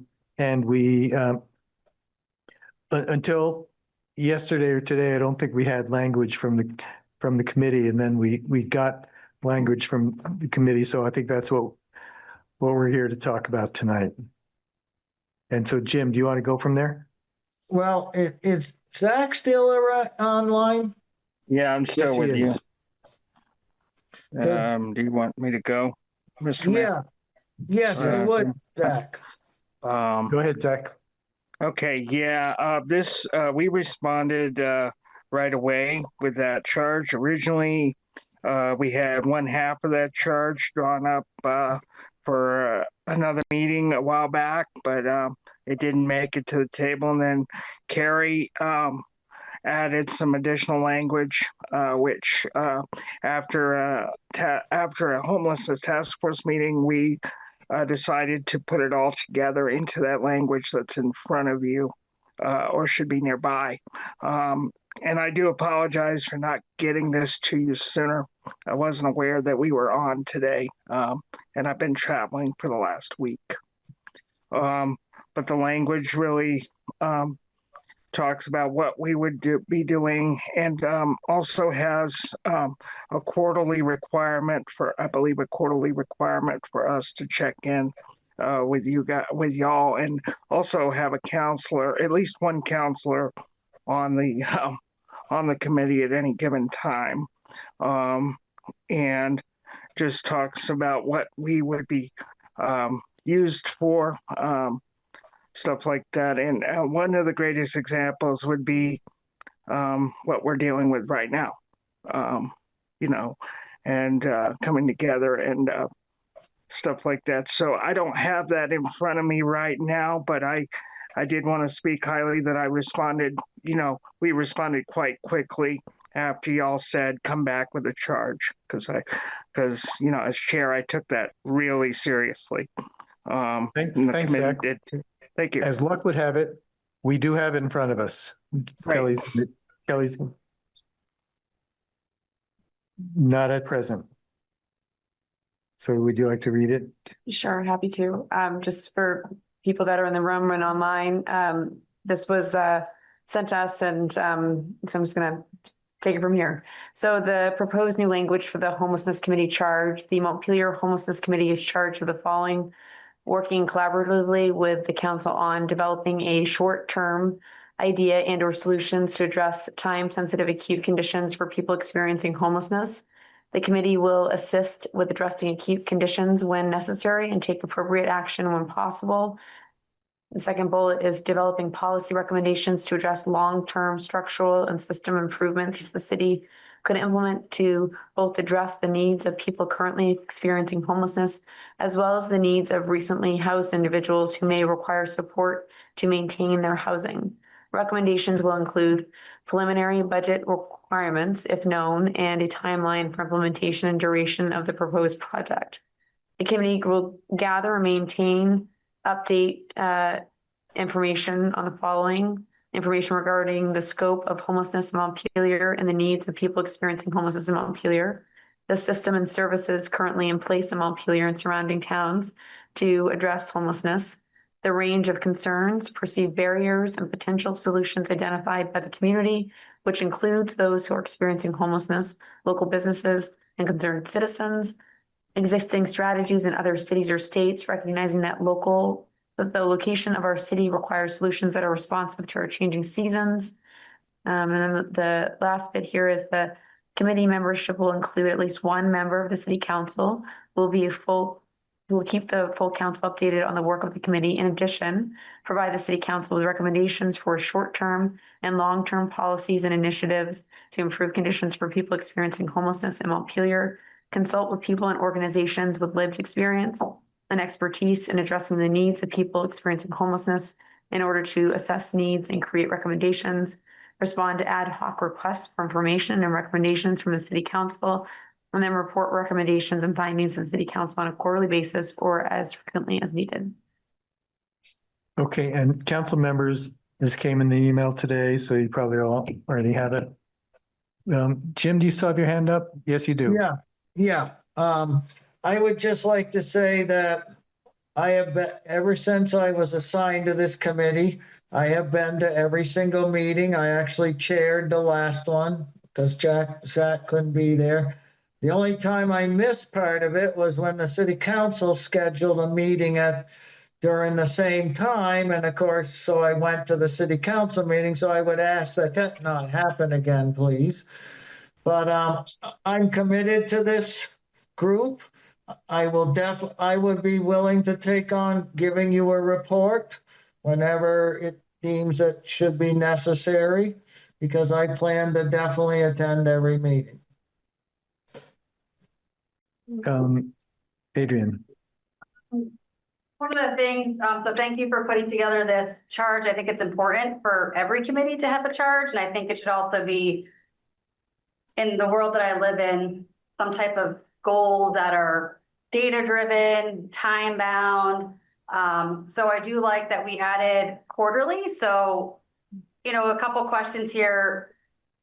I would like there to be a quarterly update on all of these. So, come back and say, what were the ideas and solutions, right? So think about the data collection process on how you're going to collect this information, how you're going to document it, and then how you're going to report it back to council. Because I think it's important. Like, this is what you're proposing in this committee charge is sorry, this is the words I use, it's like a current state analysis, like what is happening right now in the landscape of homelessness. And so I think it is important. There's a lot happening in central Vermont.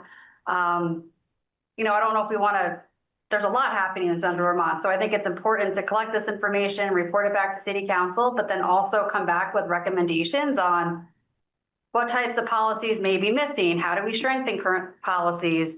You know, one of the things that I think is missing from this is some type of charge or, I don't know, bullet point on partnerships. I don't know what that may be, but there's a lot of groups that meet in central Vermont, between the hospital, public health, we have the situation table, we have, you know, the churches, there's all these groups that meet in central Vermont, which is lovely, but it's a huge risk because they're all meeting in these separate groups. And so I don't know if the homelessness committee, you know, can kind of organize that, if that's too big of a charge, but I think doing that landscape analysis for us to say what organizations are meeting, what are they meeting about, you know, what are the opportunities, what are the gaps, and then I think that could also help clarify what this committee charges after this quarter, because I know I am not very clear about all the different partners and what's happening. So that's just some feedback, I think, for this group, just to take this as like an official charge, official first step. What does the first quarter look like? And then what the report looks back to council. Thanks, Adrian. Barry. Perfect. Yeah, so this charge is kind of a blend of some old language from when this was the homelessness task force and some newer language. And I think, I mean, I wrote the last 4 bullets, and they weren't necessarily, they were just a draft. It was just thoughts, but I was not envisioning that they would be combined with a lot of other things. I was trying to keep it really simple. I was trying to keep it to something realistic, and also moving away from the task force nature of the original work, which was, we need you to get this current state that we were talking about. I think that that's not necessarily what we need at the time right now. I think that's what we needed then. I think what we need now are recommendations for things that we can do to make things better. And that's it. And I think that we can ask for more specific information if we want it. And that's where the respond to ad hoc requests from the city council part comes in. That if the city council there's something that we're dealing with, like right now, there's a need for emergency cold weather shelter. I think it would be great if the city council could turn to the committee and say, give us some recommendations about that, or give us this certain information that we don't have, or, you know, whatever it is. That's what I'm thinking, and just in general about committees, how they can be useful to us, is that we want them to draw on the expertise that's in the community. And I think that saying something specifically about partnerships is a great idea. And we want them to use the expertise and the knowledge that they have and that they have access to through these partnerships and communication to then come to us and say, here's what we think you should do, or here's something you should consider that you hadn't considered already, or here's something you're completely missing in these conversations. And that we could also then turn to them and say, we would like you to do this. And so maybe there's a specific task we have for this one quarter. We say whatever it is, and then they come back and they report on a quarterly basis, or more frequently if necessary, if we ask them to come back to the next meeting and say that. So this was, I really liked the conversation we've had a long time ago about committees and how they would work, and how a city council committee is supposed to be helping the city council do our work. And so I think that a pretty simple and straightforward charge that says you're going to provide us with recommendations and you're going to give us information when we ask for it. I would love to keep most of our committee charges to something simple like this. And then, you know, we can get as specific or with it as we need to, if we decide we need to. So are you saying you think what we have before us is not quite ready for prime time, or are you good to go with what we have? I would much prefer to not go with this whole entire thing, but to just trim it down. Mm-hmm. But, you know, if we could also go with with the whole thing would still, Okay. it would still work, I Uh-huh. guess. Peter Kelman.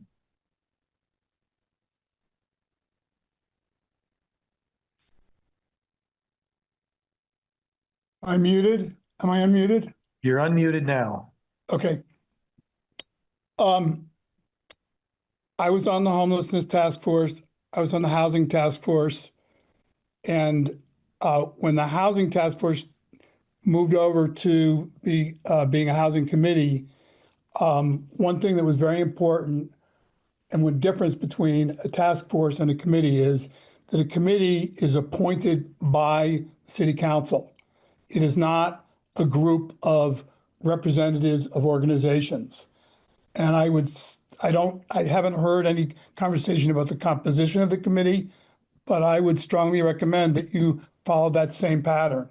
You would call for people to apply and you'd go through an approval process. It would not be a group of people, a representative from Good Sam, a representative from Another Way, et cetera. I think that's important because of, among other things, conflicts of interest. So it's great to call in people from those organizations and ask them for information, ask them and try to do what Adrian was talking about, make sure that you know what's going on all over, but they should not be members. The second thing I would say is, I'm having a senior moment here, but 3 years ago, the city paid $30,000 plus to have a report on homelessness that covered a lot of what was described earlier. Now, it's 3 years old, but a lot of what is in that report is still quite valid. That report also had some definite recommendations. It was dropped. Nothing was ever done with it. I can't remember the name. I'm trying to remember does anybody remember the name of the report? It was done by two consultants, Dan. It's Parker Associates. Parker Associates. Yep. I would suggest that one of the first things that should be done, and I don't know if it belongs in a charge, but I think it would be a request from the city council, is go back over the Parker Associates Parker Advisors report and pull out the things that still seem like recommendations that the council could look at. I mean, most of the people on the council now weren't on the council then, so you've probably never seen this report. I've read it, and there's a lot of good stuff in it. I have problems with some of it, but there's a lot of good stuff that I really think is still applicable. Thank you. Thanks, Peter. Zach. I just wanted to respond to the notion that we had representatives or any representatives from different organizations on the committee or the task force. I'm certainly not paid to be there. And this has been a controversy for some time. I get it, but I am here as a Montpelier citizen, and I believe that the other folks are there in unofficial capacities. So I really think it's important because the task force was not, and the committee so far has not had, these seats that are seated by organizations. So I hope that, we can do. I was explaining this to Palin, I think, last time. I think what happens is people come on the committee with expertise. Many of us are in social service. So how are you gonna, if you say, I can't be, these places can't be there, then maybe I won't be able to be there because I'm part of some of these places. I get what people are saying, but what I would suggest is not to have official seats for the organizations. Just keep it as is. And to address Adrian's comment about there is so many meetings around, and we do try to keep track of those. A lot of us were part of that. That was one of the nice things about having people from organizations on the side. be on the task force as they knew about this stuff. So you lose that kind of thing if you say, let's not have anyone from certain organizations. Thank you. Thanks, Zach. Carolyn. I want to follow up on what Peter said, which was after the Parker report was submitted to the council then authorized Bachman Associates to actually do an architectural study of the rec center, because that was one of the recommendations in the Parker report. So you have two documents that you should pay attention to from that period of time. Thank you. Councilor Steve. Steve Whitaker again. I'm gonna take blame or credit for having persuaded the council 6 years ago to create a homelessness task force. But I don't think a task force that has pretty much maintained stasis or dysfunction, status quo for the last 5 years should be writing their own job description. I think this is something that someone that you trust or respect should talk to the advocates and the caregivers and the folks that have done the work and picked up the slack for government dysfunction on this issue and craft a job description that they further present to you. From 5 years ago, 6 years ago, a concise summary, report to the council in 3 months, ideas and solutions to improve conditions, policy recommendations, concrete ideas, structural and systems budgets and timelines, supporting data on number of people outside, scope and needs, current systems, regions, concerns, barriers, and community proposed solutions, other models from elsewhere. But congregate shelters are done with. There's no dignity, there's no privacy, there's no hygiene, there could be hygiene, but pandemic pretty much made us aware that congregate shelters are not a good idea. They're not suitable, they're not adequate, just like porta-johns are not suitable or adequate. So right now our priorities need to be a full census. We need storage. People need to not be having to carry bags of stuff to attend a city council meeting. Safe sleeping locations, designated places to camp within reach of emergency services and hygiene, dignified solutions, an inventory of possible sites. It's not good to try to crowd everybody. Folks that have been desocialized don't all play well together. So having multiple sites where people can, those are all, I think, the first points, but I think we need to do better and give them a task. I mean, I was for having the housing committee do this work, but since y'all decided to go with a separate committee, we need to be very careful on crafting a job description for them. And I'd be willing to help on that. Thank you, Steve. Council members, I'm not going to call on anyone who's already spoken, but council members, where are we with this? Seems like we've got a couple of choices, including editing it on the fly tonight or adopting it or sending it back. Yes, Ben. I think the committee's meeting, right? Jim's, convened the committee, they're meeting, they're doing the work.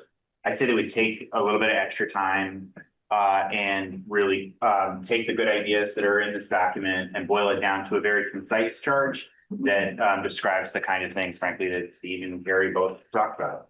I just think it would be more directional and would ultimately help in the long run, but there's no reason to slow down with the committee. They're meeting, they're doing good work. Like, let's take a little bit of time and come back with a charge that we can all really get behind. That's what I would say. Work for you guys? Jack, I totally agree with Ben. Why don't we will take this, I would like to say to Zach, let's take this up in our very next meeting. Let's make it all about the charge. And that'll be our main function so that when we come back to you next time, we'll have a more concise, defined, simplified charge. Sounds great, Jim. Thanks a lot. Carrie? Yeah, I'm fine with that. I'm also one of the liaisons to that committee, so I can be part of this conversation. I do want to argue a little bit more for the charge coming from the council, not coming from the committee. So I think we're fine to go right now to leave it, but I do think this is our committee and it's our work that we want done. And so we should be the ones to say this is what we want. Yep, I agree. Kelly, did you want us to talk something about the composition part of this item? Yeah, I would like that very much. Thank you. Just so for consideration, as you're talking things through. So before coming to the meeting, I just wanted to see where we were at in terms of numbers. And so there's a total of 9 members on this committee. We currently have 5 members. One of those members is up for reappointment. And so that really leaves 4 active members. And so we really should decide a couple of things. So is the number of 9 right or not? And, you know, do you want to have members reapply or just when their terms are up and then fill the vacancies? So you just keep the 9 and then you know, keep it on a rolling basis. So those are a couple of decision points based on competition that I think would be good to kind of determine. And certainly they could come back with the charge. Doesn't need to be decided tonight, just to give some food for thought in terms of how they can handle that. And right now we just on our roster of committees, we do have 1 person that is up for reappointment and the others are still active. But I'm mentioning all that just because there's not officially a quorum. So it would be a little bit of a struggle to be able to, you know, Jim could bring something back, you know, and I think that it would probably be, you know, working with Carrie to sort of bring it back to council. But there wouldn't be sort of an official action at this point. Shrink it tonight so you have a legal quorum and grow it later when you get more candidates. That's a thought. Well, okay. Jim? I asked Kelly if we could have it advertised for members and I haven't seen that. So could that be done? I mean, at the last meeting that I chaired, there was only 1 member, to be honest with you. And we had a lot of members in the meantime before I got really involved that were kind of left or disillusioned. And so we had a bunch of them drop off or rarely don't always come. So I wish we would advertise for more members, but Carrie and I can certainly put together something from a council perspective when we're there, I think. Thank you. Thanks, Jim. You can say there were 9 members? Okay. 9 slots? Yep. 9 seats, okay. Yep, and we can work on advertising. I'm going to sound like a little bit of a broken record. We've been a little busy, but we will work on that. Thank you. Okay. I think we're good to move on. I see there are a couple of hands up, but I think we're good to move on at this point. And now it's time for our break. I was hoping we would get up to the budget before we took our break, but it's time for our break now. And let's be back here in 10 minutes. Thanks, everybody. Get back to business. Legislative agenda and legislative advocacy contract. So I'm happy to kind of tee this off. So in your packets, you have a draft legislative agenda, and it's things that we've talked about. It's also, you know, just really based off of the strategic plan. It is rough. So admittedly, if there are things that you want to change or you'd like to kind of elevate certain items over others and prioritize, happy to take those suggestions and recommendations. I have heard back from members of the legislative delegation, and it looks like they'll be available for the next meeting. So that's good. So we'll be able to get that teed up. Also in your packet, thought that it would be a good time to kind of, you know, mash these together. Is we have been using a firm for legislative advocacy. We do not have funding in 26 for that specifically. We could find the funding for it. I do think that it has been very beneficial to us to have legislator. I mean, we do have the League of Cities and Towns, and they're great on a lot of issues, but things that are specific to Montpelier. And we do have some issues that we probably are going to want to really focus on. And if there are any money things, like it would be really nice to have our own person. So Gwen Zakoff, who used to be with the League and now has her own firm, would contract with us. And so there is language in there from a previous contract. And so I guess what we'd be looking for tonight is just some feedback on the legislative agenda. And then, we can put that back together and bring it back to you next week, finalized, ready to go for the legislative delegation. And then just authorization to proceed with executing a contract. And so that would be about $4,000 to $5,000 for authorization. I just wanted to, we could do this based on the purchasing policy thresholds, but I wanted to bring it to you since it's not part of the budget and it's, something that I think is impactful and we probably should do. So with that, just kind of leave it there. Okay. Folks, council members, any thoughts on either part of this? I'll say two things. I mean, I like the legislative agenda items. Maybe when the legislators, when our representatives come, we can talk about it. Like, I do think on the economic development section, when we're talking about revolving loan funds and the downtown tax credits, like I really do think there's an opportunity around local option tax to use that to leverage the tax credit program. And we should have some kind of revolving loan fund in this town available to private business owners or building owners to do flood mitigation on the buildings. And well, just related to that, we just got the Central Vermont Regional Planning Commission got a $750,000 grant today for watershed collaboration and doing assessment on 100 downtown buildings in Central Vermont, right? And so if you have an assessment that says this is what you need to do for flood mitigation for your building, then you just need access to capital to be able to do it. And so I think we really need to push on that. And there's different revenue streams. And then the only other thing I would say is like, for $4,000 to $5,000 for a lobbyist, they're not going to be able to push that forward, But I think it's enormously important for Montpelier to have somebody who is in the State House who, when something comes up, can flag it and bring it to our attention. I think it's going to save us money. It got us all. It got after the flood. It made us money many times over what we spent. There was something that was in the city plan that we flagged to talk about this, and I don't know if it's, I'm trying to find what it was. It was so long ago, I can't remember. It had to do with, it was like literally in our city plan. It had to do with. I think it was a field of housing permits. What was it, permits? Housing field. Oh, yes, the housing, the appeals process. Is that in here for our legislative priorities? We talked about the appeals process for like permits. We can add it. It's not, and it probably would fall under item 1 under the housing piece, but we could. Because we talked about that as well. I think it's in our city plan and one of our priorities at the state level. Just popped into my head. Yep. Thank you for that memory. I couldn't quite get there. Jim.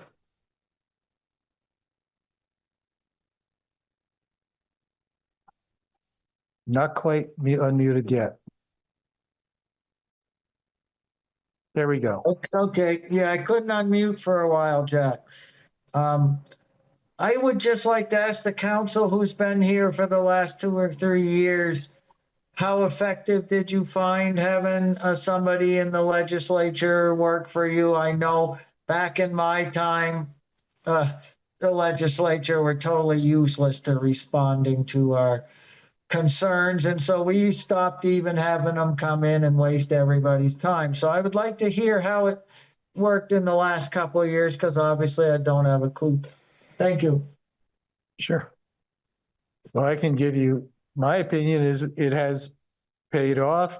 Sometimes, we working with after the flood, we shared with Barry, and we worked with other municipalities that were also affected by the flood, and it resulted in real dollars for us, which which really paid off. And I've had occasions where this isn't something that I have time to spend a lot of attention to, but I've had times where our lobbyist has let me know that there was a time where I should be over at City Hall testifying on something.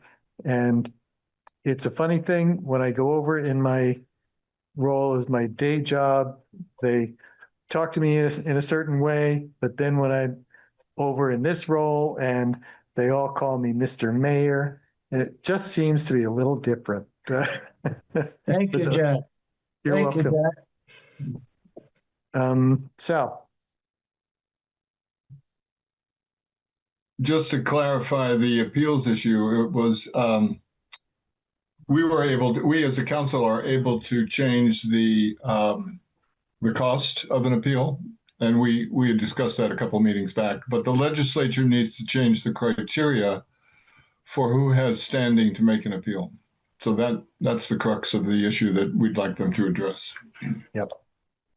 Pellen. Thank you. Thank you, Kelly, for the items you listed in the contract to be looked at. I just want to add one more item, if it is possible. Under the economic development, I want to see some advocacy around pilot program. I am already working on it, and I'm planning to start a citizen group because it is very important for towns to get better share from that program, like a more fair. So if it is possible, I really like to see it there. Thank you. Can have that for sure. Thanks. Thanks, Pellen. Carrie. Yeah, I just want to speak in favor of the contract with the lobbyist, and it's not a lot of money, it's not a lot of work, but it is somebody who can take this list, which is mostly pretty general stuff, and know how to connect it to bills that actually come up, or when there's a possibility for a bill that maybe we could be a part of, or some, because they do things unexpectedly all the time.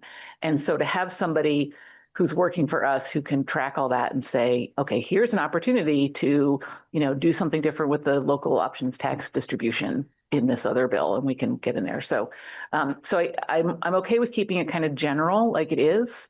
But if something comes along that we feel really strongly about, we can revisit this, right? And we can add it on there if we feel like it really needs to be added on.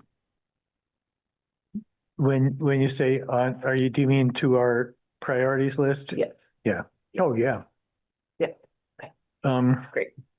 Okay, I'd like to see a couple of hands raised. Peter? Peter Kelman, Montpelier.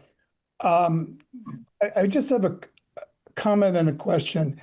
The legislature, aside from something like the appeals, where it's very specific that we need them to approve it, which I think that's something which you got to make sure that somebody is making that happen. For $5,000, wow, that would be a deal if they can really make it happen. But it might be that there needs to be some more direct contact between the city and the legislators about something as specific as that. But my question is, the legislature passes laws, but the administration, the governor and his staff are the people who actually dole out money and who do this or that and who don't do this or that. For example, they don't help us with homelessness. And I think what we really need to think about more than actually a legislative lobbyist is somebody who can get inside the State House and talk to the people in the administration. I mean, we can't even get them to grant us access to their parking lots. I mean, they don't treat us like we're actually the town in which they live. And I would like the city council to think about how we can have more influence with the administration as well, as well as the legislature. But I just heard a thing on the radio the other day from the Chamber of Commerce saying, there's lots of money out there, but nobody knows about it. Well, the legislature voted the money, but the administration didn't make it well known. And I think that's really one of the big problems that we have. Thank you. Thanks, Peter. Is there anybody else would like to be heard? Are you voting just on Steve Whitaker, are you voting just on the contract, or are you confirming that this is the agenda for the next legislative session? The incomplete list of priorities or was this list of this three pager, was that voted on at a prior meeting and I missed it? No, it has not been voted on. It's coming before the council for the first time tonight. So, Okay. so there's really two separate questions. So if you have some comment about the statement of priorities, this would be an appropriate time to make them. Well, I just haven't had time to develop them. I think if as long as there's another opportunity to refine that list of priorities, you know, I've been around the State House a lot, so I have some sense of what else is going on. There is a statewide effort that causes me to be questioning to find phase 2 of a regional public safety dispatch modernization. That raises some red flags, and it's inconsistent with what's going on at the state level. So, well, to answer your question, I support voting Gwen Zykoff's contract. I would say this needs more refinement. okay, so to answer your question, I'm sensing that people generally support the contract. I don't know whether council wants to adopt the set of legislative priorities now or wants to come back another time. But I would entertain it. Be real, like, what are we talking about? We're gonna adopt, I mean, these are great, but like, for $5,000, they are not gonna pursue this agenda. They're going to listen for opportunities where they see an issue that they know that we care about and look for something to do, right? So I think these are great ideas. I think we could send them to, send them and be like, these are the things that the council generally cares about. But I feel like I just want to make sure that we're clear about what we're actually getting. I think it's really important to have this contract, like have them on call to be listening for our interests and to be seize an opportunity from it. Yeah, and it could be that as a number of people have observed, things happen in the building that we don't necessarily know were going to happen, and we could know from very early on that items A, B, and F are dead on arrival, so we're not going to spend any time on that, but some of the others might be very strong. So do you want to? I would make a motion we approve the contract. I don't know. But Kelly, what would you? So I just authorize the acting city manager to execute contract, and then I'll just put that done for you. Is there a second? Second. Any discussion? All those in favor signify by saying aye. Aye. Any opposed? And Jim, could you repeat what your vote was? Aye. Okay, thank you. Folks, do you want to do any more about this set of priorities than to sort of give Kelly the nod informally?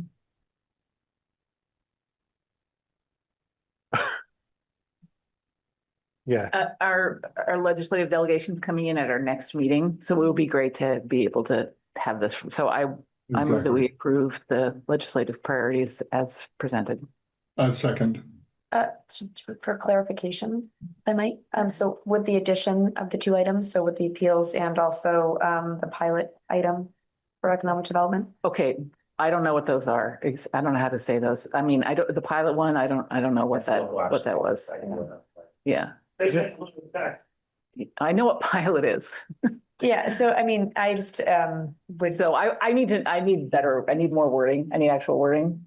So yeah, I don't have it tonight, but yeah, don't have it tonight. Just looking for clarity. So I can cite I did find it, sorry for it's in the one I was referring to, it's in the city plan, the housing chapter, and it's number H025. It says use a lobbyist to support changes to state law, and it has all the language in there. It's very long. But that is what I was referring to for the, what we approved and what we talked about. I can't just refer to that for a motion, though. I need a real motion. Yeah. That's John. Thank you, Mr. Clerk.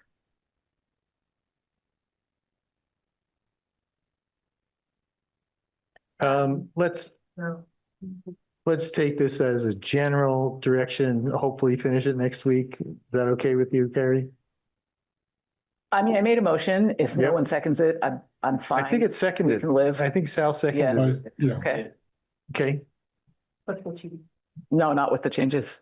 The motion I made was as Was not presented. as presented to us, yeah. I'm totally prepared to just vote for it as is right now, and then we can make amendments to it with very specific language. Yeah. Exactly. And we can do the same with the housing Okay, thing, but like for now, just move forward. These are great ideas. Like, sure. Okay, whatever. Agree. Okay. All those in favor signify by saying aye. Aye. Aye. Any opposed? Any opposed? All right. Moving right along. Thank you. Item 10. City manager's budget.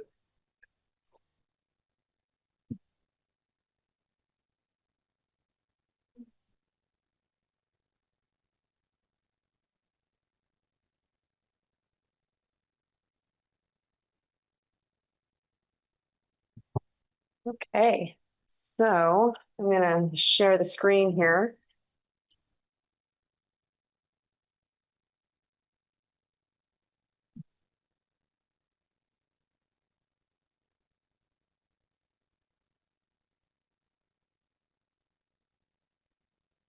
Everybody see this? Yeah.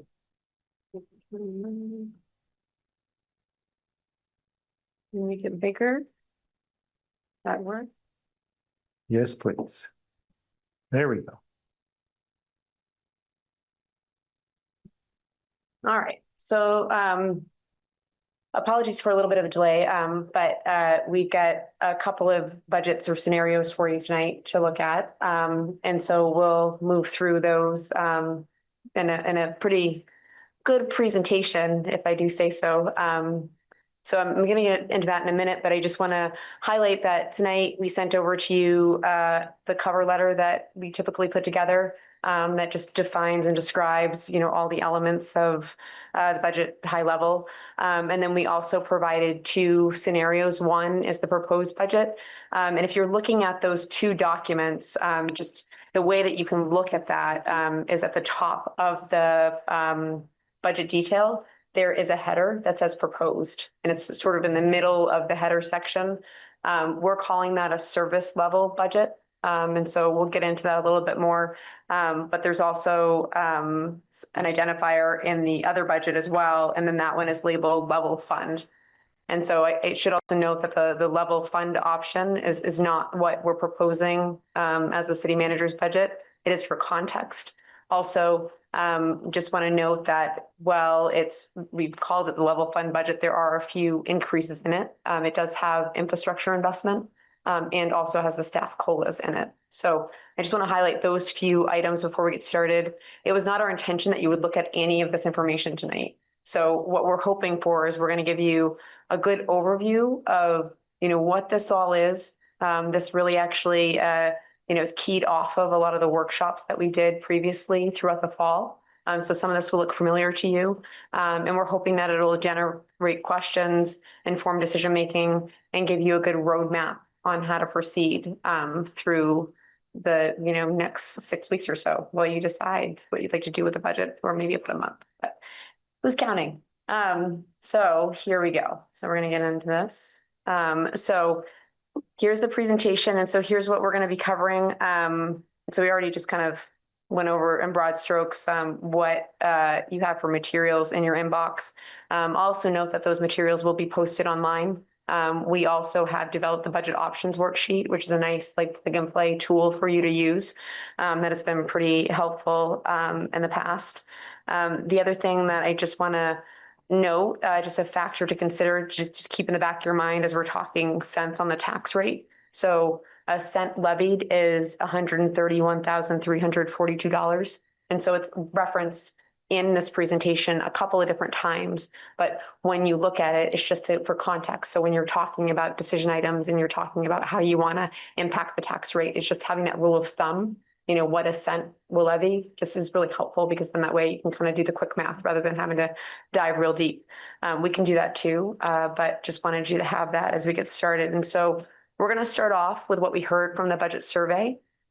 Just again, high level. There's a lot of detail there. There's a lot of comments, and we can get into any of those details, but I just wanted to kind of showcase what we heard and what we kind of put into this decision-making process. We'll provide the 27 service level budget, or what the manager's budget is that we're proposing at the staff level, what the priorities are, what the revenues and expenditures are. Some of the charts that you'll see in this presentation are consistent with what we saw in the workshop. So just want to, you know, you'll have seen kind of the elements of that before. And then we'll provide you with decision points. So throughout this presentation, there are elements that you can decide on. And so this isn't going to be easy, but we want to make sure that you have the tools to figure out where you would like to set your priorities and provide funding. And then we'll talk about the level fund budget, which I, you know, described a little bit before here. And then there is a proposed bond that we'll talk about, which is related to water sewer. So I'm just gonna keep moving here, and lots of good numbers. So they're coming. Everybody ready? Okay, good. So here's the piece about, you know, what we heard. I'm not going to read all of these off, but, you know, a couple of the highlights that we have here is we hear this every year. And I think regardless of, you know, where you end up, if you select the city manager's proposed budget, or you know, select the level fund budget, or somewhere in between, which I think is probably likely going to be somewhere in between, honestly. But just know that, you know, both are pretty heavy on the infrastructure investment, because we hear that every year, and it's really important. That is a core municipal function. The other piece here is the focus on supporting public safety services. So those are pretty important, and those are highlighted within these budget documents. The local options tax. So one of the things that was indicated is using that for infrastructure, as well as using that for tax relief potentially.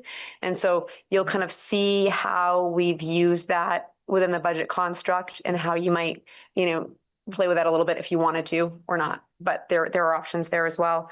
And then the other thing that I thought was kind of interesting that I just want to highlight in terms of, you know, what we heard. And I also want to say too, that this is the, you know, first sort of, you know, introduction of, you know, the budget process. Really, there will be opportunity for input throughout, you know, next week and then into January. But what is interesting is there were mixed views on, you know, where people would reduce services. And so I think it's all dependent on what's important to you. And so it's just kind of, I think, what I wanted to know. But there was a focus on maintaining core services to Montpelier. How many respondents do we have with survey? Oh, Evelyn, how many? Yeah, 350. So we had a pretty good response. I think it was an increase over last year, for sure. So that's pretty nice. So just getting into this bottom line budget. So this is what we're calling the service level budget. And so if we're just jumping down to this bottom line here, the amount in this budget to be raised by taxes is up 1.37 million. So that's about 11.15%. And so that's a pretty significant increase over FY26 for tax dollars. But what we wanted to do was really showcase for you the need for services within the community. And so you'll see what all is in here. And then we'll kind of, you know, work through what the options are. And then there's just some other highlighted facts in terms of, you know, where we ended up with on the expense side. So this, you know, $21 million number is, you know, what the total general fund budget is in this proposal. And the total budget is up about 2.2 million or so, or 11.79%. And so that just gives you sort of broad strokes. Also want to highlight the non-tax revenues. Those are also up And so we'll get into the details in future slides. But you get the 7.5 million or so, or about $860,000. So that's just sort of broad strokes for you to consider for this proposal. Going backwards, wrong way. Hold on here. There we go. The arrow works best.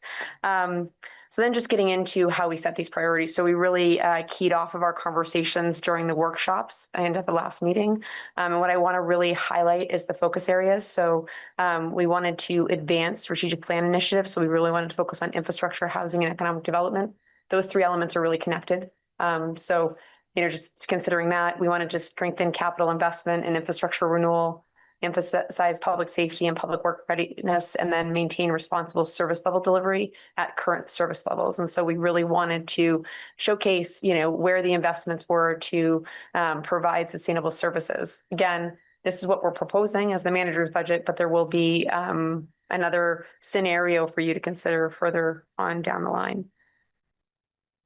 So just pressures. So the pressure is real here, and I don't want to sugarcoat that, but I also want to take the opportunity to treat this like an opportunity. I know, budgets are oftentimes doom and gloom, but, we can also choose to look at it from the perspective of what we choose to fund, and that's up to you. So I think you've got the good framework to be able to make some decisions in this budget, but I also want to just highlight, where we're seeing some significant pressures. I'm not going to read through this whole list, but a couple that I wanted to highlight are deferred maintenance.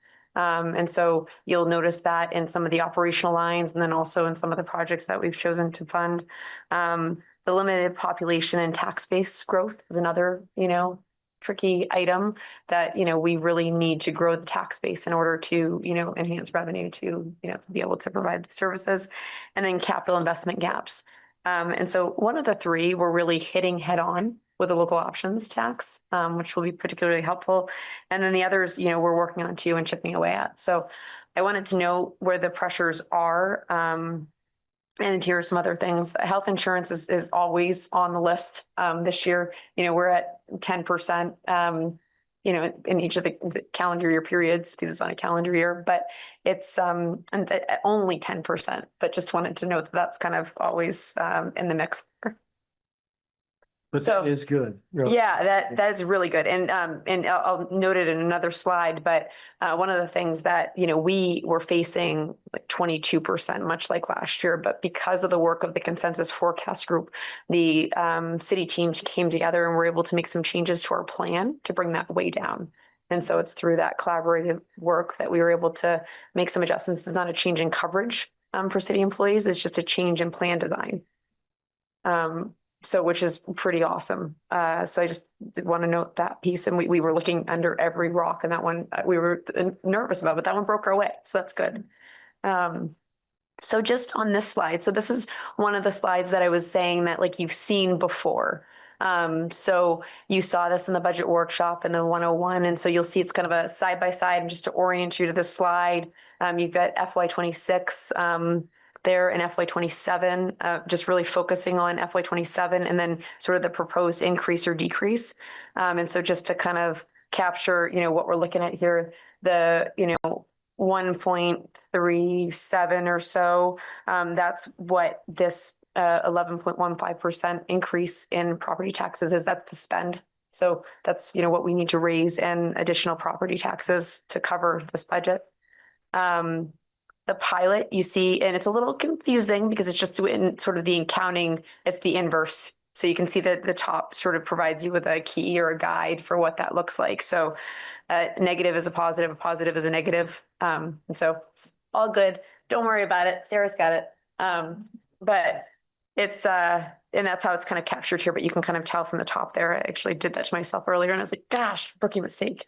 Anyway, just looking through here, the next piece that I wanted to highlight was the pilot piece. And so we're at full pilot. And so you'll actually see it down in the revenue that we're receiving of about $200,000. So that is a change to this budget. You'll see the $1 million up in local options that's been captured.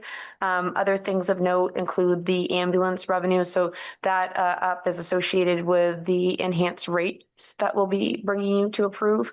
And that's just sort of based on what the market will bear and what it costs to provide those services. But then also the contracts with member towns, Middlesex and Moortown are also included in this line.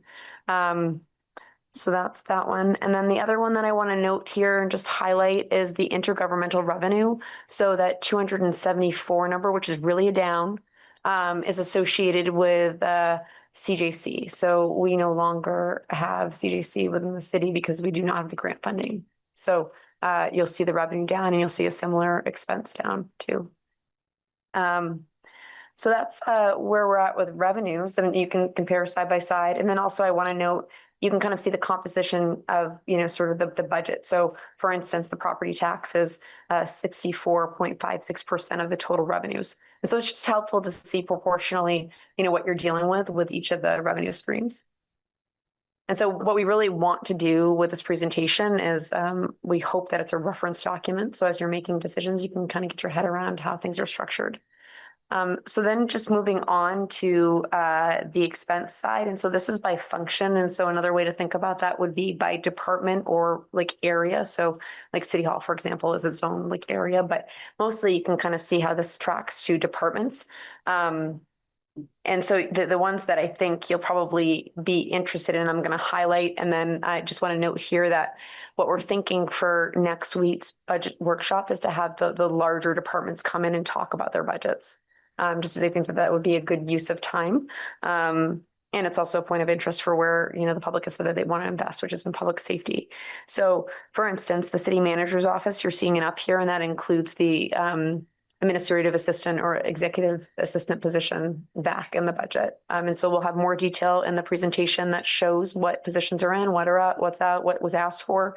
Then the other piece that I wanted to highlight here as sort of just going down the line is the police operations. That also includes the restoration of a position. So it looks pretty high, but that's what that is. It's the 17th officer, just adding that back in.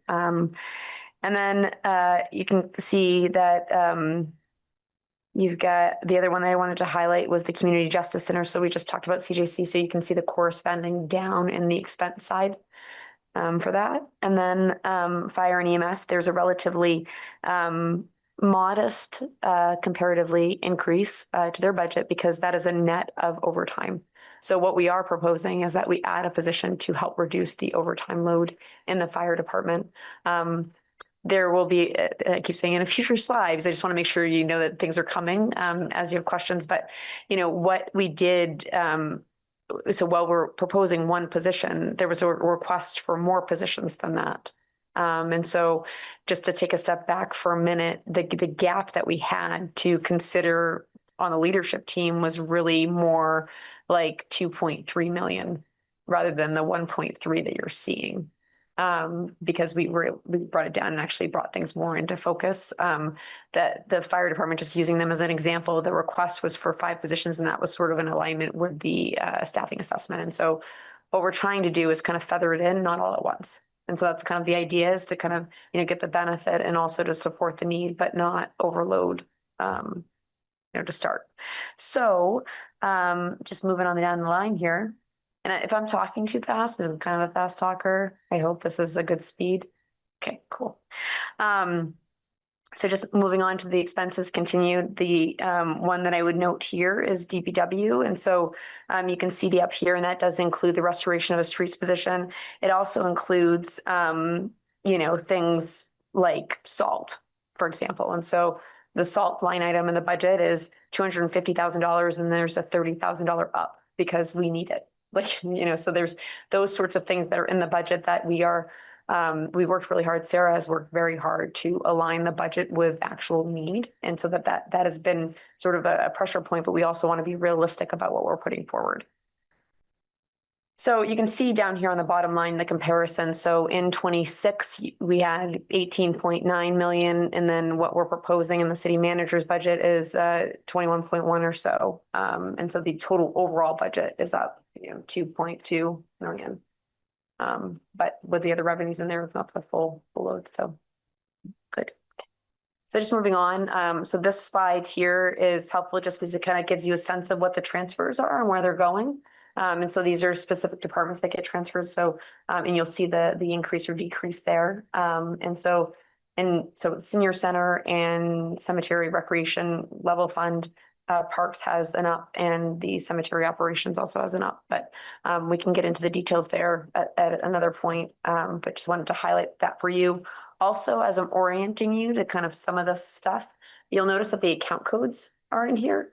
And so that's helpful because if you look at your budget detail, you can track to the account code and we can pull any of those lines and provide you with trend. So I just want to note that because there's a lot of information that's available, and we're happy to provide it. But we also, do have the context within the budget lines too to look things up. Just want to make sure that you can kind of see that. Also here is the Public Arts Fund. There is $5,000 proposed. In a future slide, you'll see that this is not what they asked for. So this is a modified appropriation.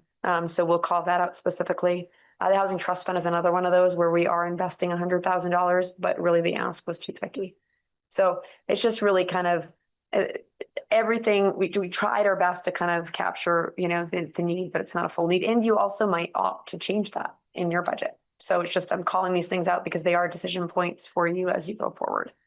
So then you have here the capital planning piece, and that just so you'll see this in future slides as we break down. We did a lot of work around this. There's a lot of investment because of the local options tax, but we're up to 3.5 million, which is awesome. It's an increase of just under $1 million in capital funding, and so a lot of that is projects. Some of it is equipment, and so that's that piece.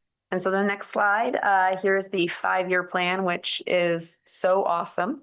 Want to note that in any of the sort of elements of this plan, if you wanted to take a look at projects, which will be broken down in the next slide, you can also, for that budget year, extract what the paving is, for example, if you wanted to see that paving plan. And so we do have that for you. It's not called out here, but you can dive a little deeper.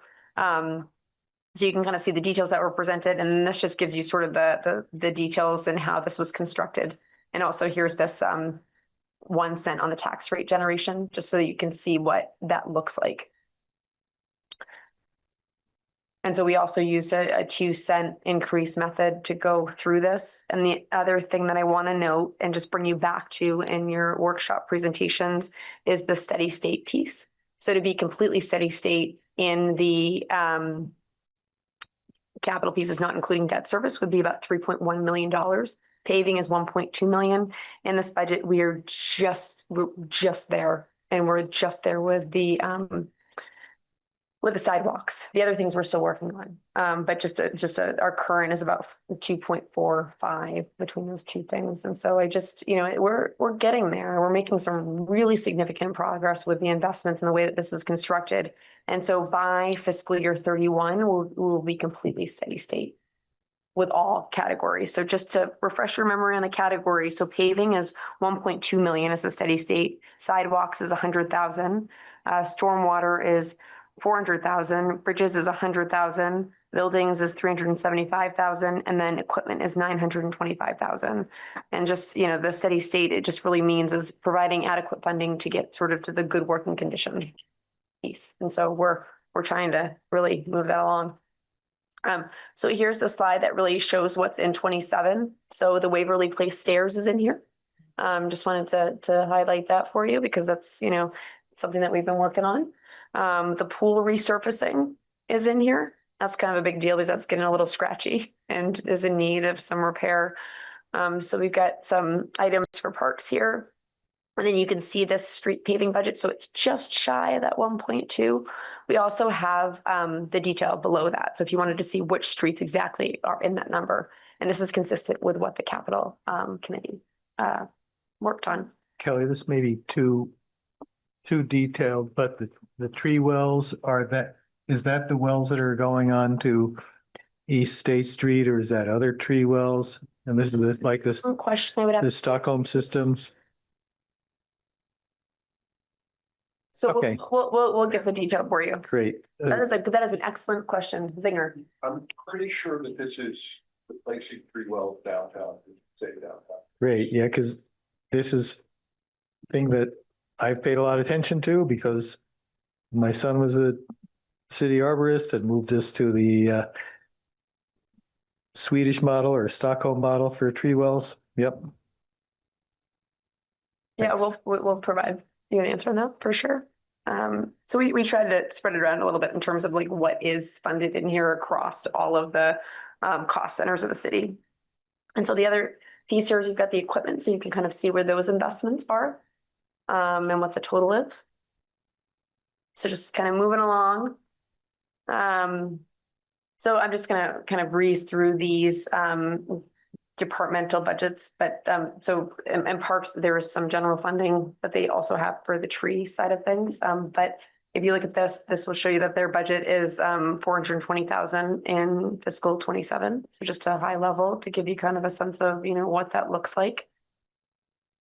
And then just moving on to the recreation budget. So they're 868,000 or so, and just kind of cruise right through.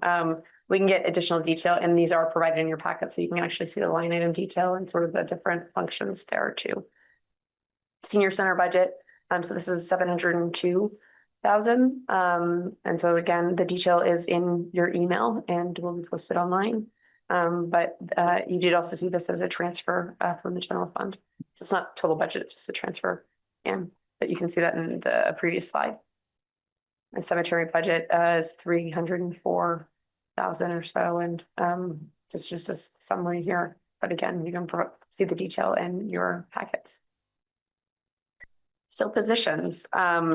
So we, based on the staffing assessment and where we've been, we really did take a critical look at positions, and we do have some asks that are in the budget, in the manager's budget, that is.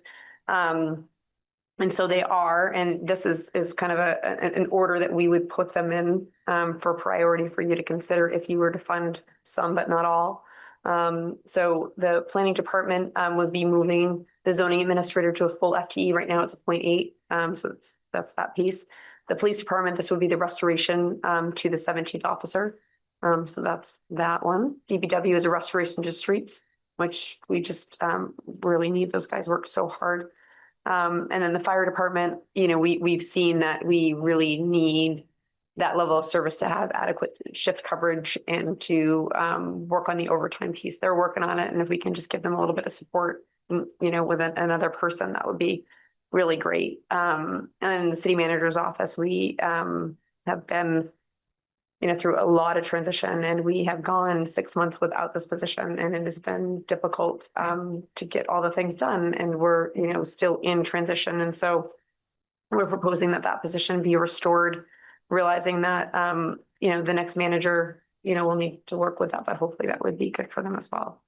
And so just kind of looking at the budget composition overall, I'll also note that we will have an FTE count for you, so you can kind of look at all the positions across the city. But right now, the total existing FTEs is 111 positions. You recall that in the staffing assessment, there was 113. The delta there is the CJC positions.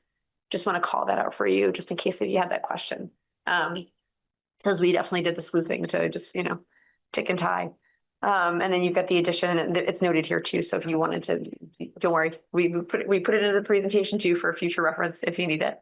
And then down at the bottom here, we've got the 115 positions total if you put these positions in. If that's what the all in would be. And you can also see the total amount for the new or restored request. It's just shy of 500,000.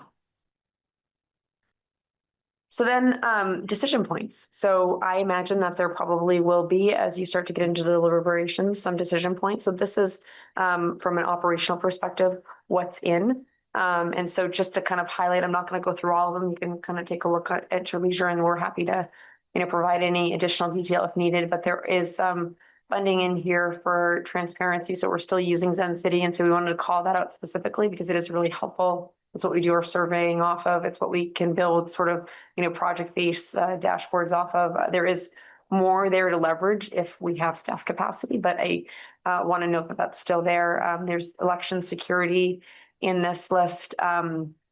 There's also some contract and software updates for the assessor's office.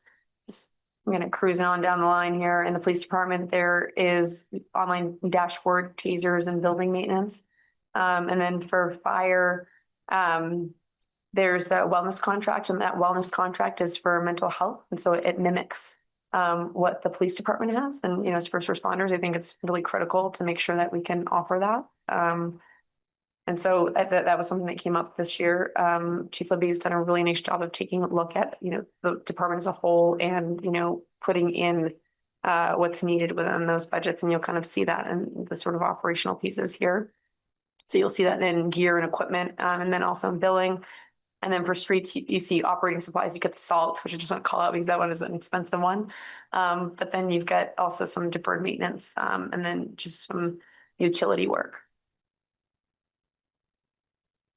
So the other piece that I just wanted to highlight here, and this is these are the strategic plan elements that are funded within the budget, and just to put into context the construct. So back on the capital planning slide, we had sort of the amount that we ended up putting forward for CIP. And so a portion of that $932,000, and it's all connected, so hang with me here for a minute, just so that there's a $670,000 in CIP that would be LOT generated. And so then these strategic plan items are the other part of that to get to the million.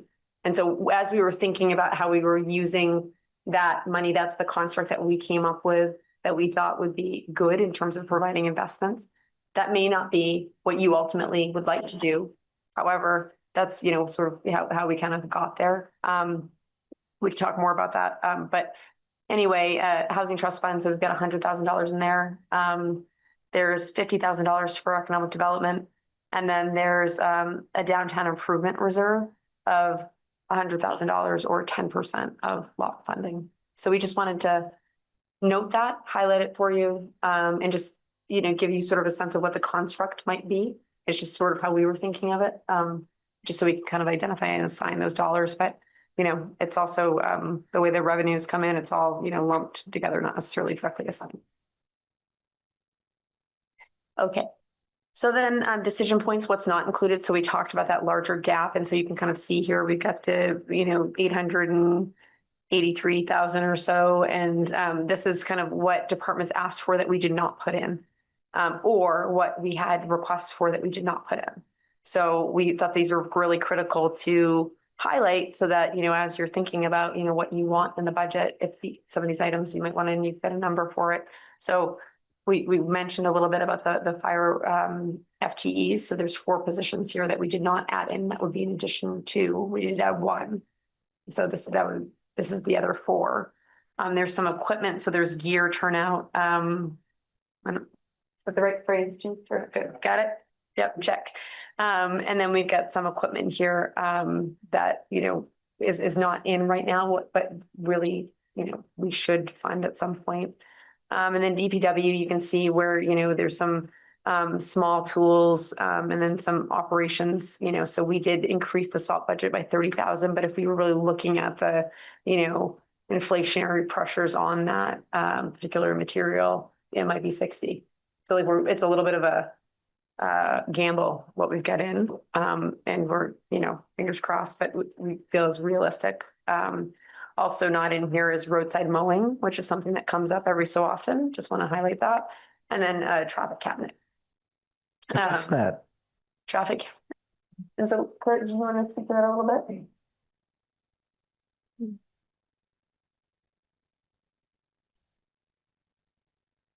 So the traffic cabinet refers to the controls that basically run the stoplights in town. So there's one at every major intersection. This one in particular was going to fund the Granite Street intersection, which is the oldest traffic cabinet. And really what we should be putting in is a transfer switch so that we can run generators in the times of long outages. We don't really have enough police staff to control intersections like that. So we just wanted, it was all part of steady state, replacing really old infrastructure, to something more reliable and more modern that we can rely on. So is that what goes wrong when we have something like the state main intersection going out? Yes, we do have an issue there. We have a contractor. We actually had a contractor come in and try to work on it, but then it started working again. So they're very finicky, very specialized work. But hopefully that one will get fixed here tonight. Great, thanks. Yeah, not being at all negative, just it's one of those things that is noticeable. And so we've got some items here too, for parks that are just, not in, some tree jobs that, just aren't funded, and the Complete Streets Committee requested in here too, that we just weren't able to kind of put in, but you might want to consider, and you might want some more detail on, as you work through the process.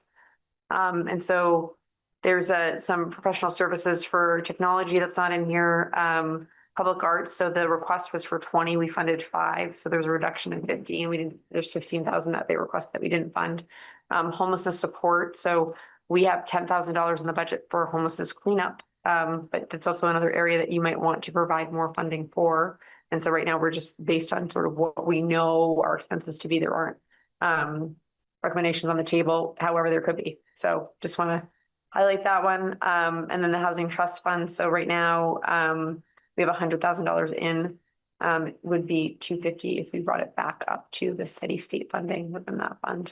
And then economic development, we sliced it in half. So it's $50,000 in this budget, but you could also work to get that back up in future years. So I'm going to pause there for a minute because the next slides are going to kind of get into what the level fund scenario looks like. And so what I'm hoping for is that this gives you kind of like a range and a spectrum, to kind of think about as you're working through the budget. Yes. Oh, awesome. So that 50,000 for tree wells is to replace 1 dead tree with 2 at Main in front of Mad Taco, and replace 2 dead trees with 3 in front of City Center, and upgrade sites to downtown master plan specs. Great, thanks. Thank you. So level fund. So as I sort of started off, we wanted to provide you with a couple of scenarios. I know that you've asked for that in the past, and we wanted to make sure that you had that this time around, knowing that it was going to be tricky. Also knowing that, within sort of the conversation is this, very real affordability, and wanting to be sort of within a CPI range. CPI currently is 3.3%. This construct would bring that in below that. At 2.46%. But it also is kind of heavy duty in that, like, it doesn't fund a lot of other things. What it does do is it invests in infrastructure, but that's about it. And it also provides for staff COLAs. It does not restore positions. It does not advance some of the strategic plan initiatives, but it is a lean and mean budget. And it would leave kind of some implications that the operational reductions would have to be absorbed in some fashion. So there would be additional work around that. And so that just would mean that we would be looking at, service levels to see, where we might reduce. And we are just, I'm going to say this, and I'll say a little bit more in my manager's report, but we are at a point where, we are going to have to reduce, we can't keep going in a sustainable way in the way that we have been with programming. So this budget, though, is, like I said, it's the lean and mean option. So just ahead too far.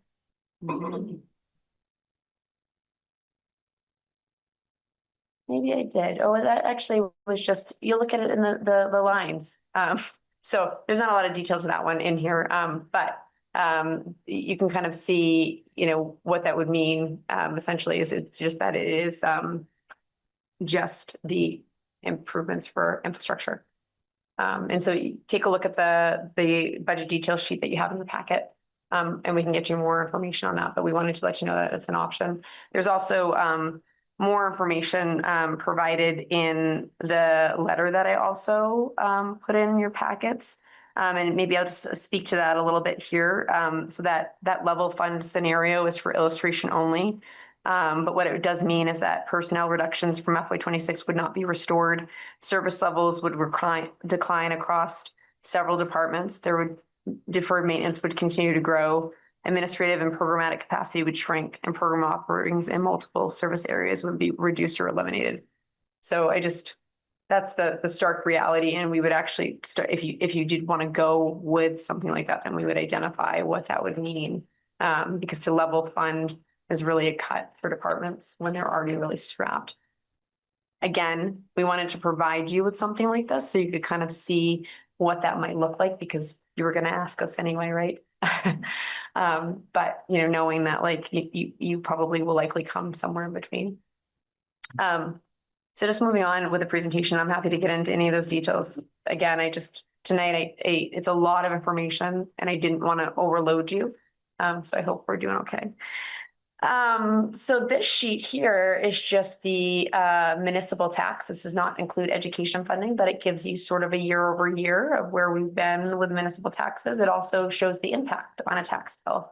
And so I think that that's particularly helpful, especially in having this conversation. We're dealing with some pretty large numbers relatively, and just really trying to get a sense of what that means for the average person when it hits their budget. Also want to note that there's a little bit of a difference in terms of the total property tax impact. So based on sort of the details provided here and what all goes into it, the actual impact based on the proposed manager's budget is 10.71%. So it's slightly different than what you've heard in terms of the overall property tax, shift. And we can talk about that. There's a little bit of detail also in the manager's letter for you, but those are two different things. But you can kind of see it play out here. And this is part of our tax rate comparison sheet. So you'll see more of this.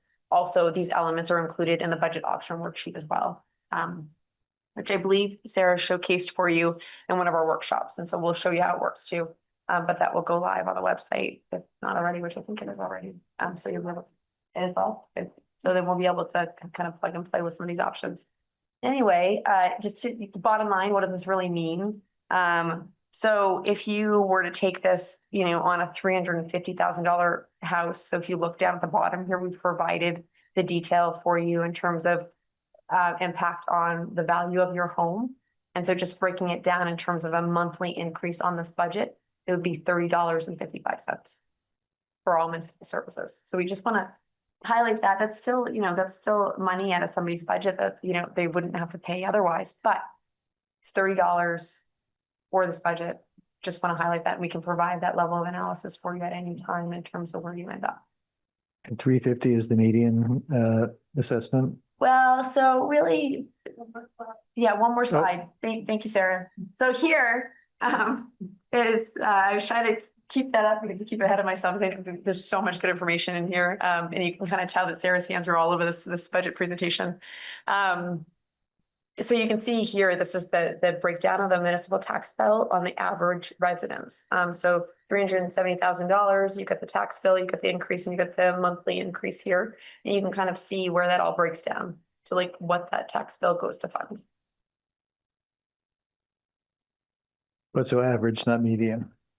Yes. Gotcha. Thanks. Correct. Yeah. So I'm just going to scoot right along here, but these slides will be available to you. And I hope that you will use them as a reference just to, help, frame things. And so there is proposed bonding, $8 million for water sewer. So the top four is worth $3 million. And those are all associated with sewer projects. So the pump station, the siphon lining, Berlin Hill sewer line, and then the Clarendon, it's all kind of self-explanatory. They're all, so you can kind of see it there. And then the bottom three are all water, and that's about 5 million. So what's next? Some work, roll up our sleeves here. So next week, we will be providing you with the budget book. And so that will look different than that has looked in years past. So right now in your inboxes, you have the meat of the budget. Those budget lines are really, that is, what it is. And you get the presentation and the letter that just summarizes things, but we will be providing you with a budget book, which will provide a narrative and org charts for each department so that you can kind of get some more information there, and maybe a few charts. We are limited. We do not have the budgeting software that we had last year at this time. And so we are building that all ourselves with what we have. So just want to temper expectations a little bit there, but I still think that it'll be a good product for you to be able to review and provide adequate information. It's just not as visual as it has been in years past. And so that'll be available next week. Hopefully, just maybe in a similar sort of time frame. Our goal is to kind of get that to you before we break, and you sort of head out for the holidays and then come back in January and are ready to kind of really, talk through some more things. So then we've got the just the timeline here. So December 17th, we'll do a workshop. Large departments, which I mentioned earlier, will come in. So we'll probably have a PD, fire, DPW, and then if there are any other specific questions that you have, we'll work to answer those. Or if there are things that you would like us to pull for you, we'll do that too. Then we'll have a budget worksheet on January 7th. There will be the first public hearing. So typically we'll do two, and we'll do two along with the bond as well. And so that first one would be January 14th. The second one would be January 21st. And then town meeting day is March 3rd. And then this budget would go into effect on July 1st. And so the other thing that I just want to know is that, Sarah will see you through this budget. But then, after January 21st, that will be it for her with this budget. And so what we've tried to do is provide you with really good documentation to start so that you can make decisions. And so I will be here next week. And then after that, Sarah will be available at these other meetings to kind of see you through. I think we've got good information here and good options to consider. So with that, that's what I've got for a presentation.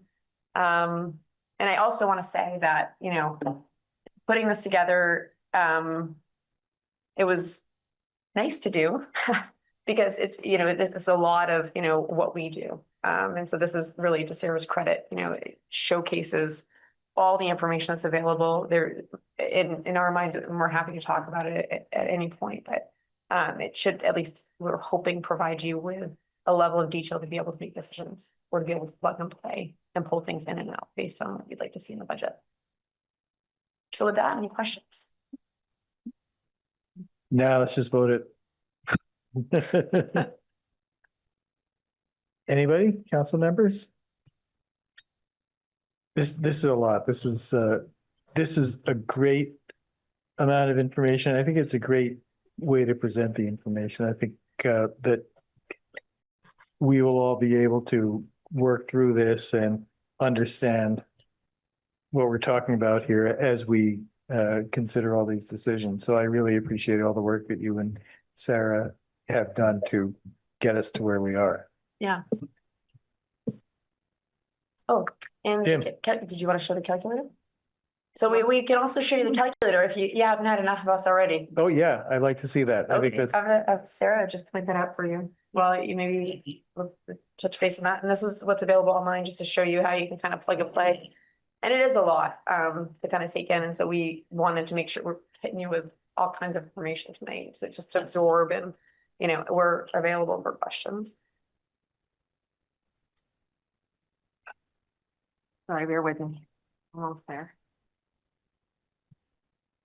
And as much as this is Sarah's, I also want to recognize Todd Preventer, who's also behind the scenes on this stuff too, and really, crunching numbers and, provides, a level of detail that, we can kind of cruise through things pretty quickly. and for those of you who don't remember, Todd was a previous finance director. So we've got 3 finance directors working on this one. So I guess I can't show it to you because Excel's not loaded on this new machine. But it's the same construct as it has been in the past years. I've locked all of the cells so you can't mess up the worksheet. You can only enter in notes for yourself and then the amounts you want to see in there. And it'll show you exactly how it impacts the tax rate and what it would do to whatever residential value home rate that you have also plugged in below. And so it's super easy to use, but if you have questions, I'm happy to help. But I tried to help build this presentation in a way where all of the different numbers you could possibly want to plug and play with are in there.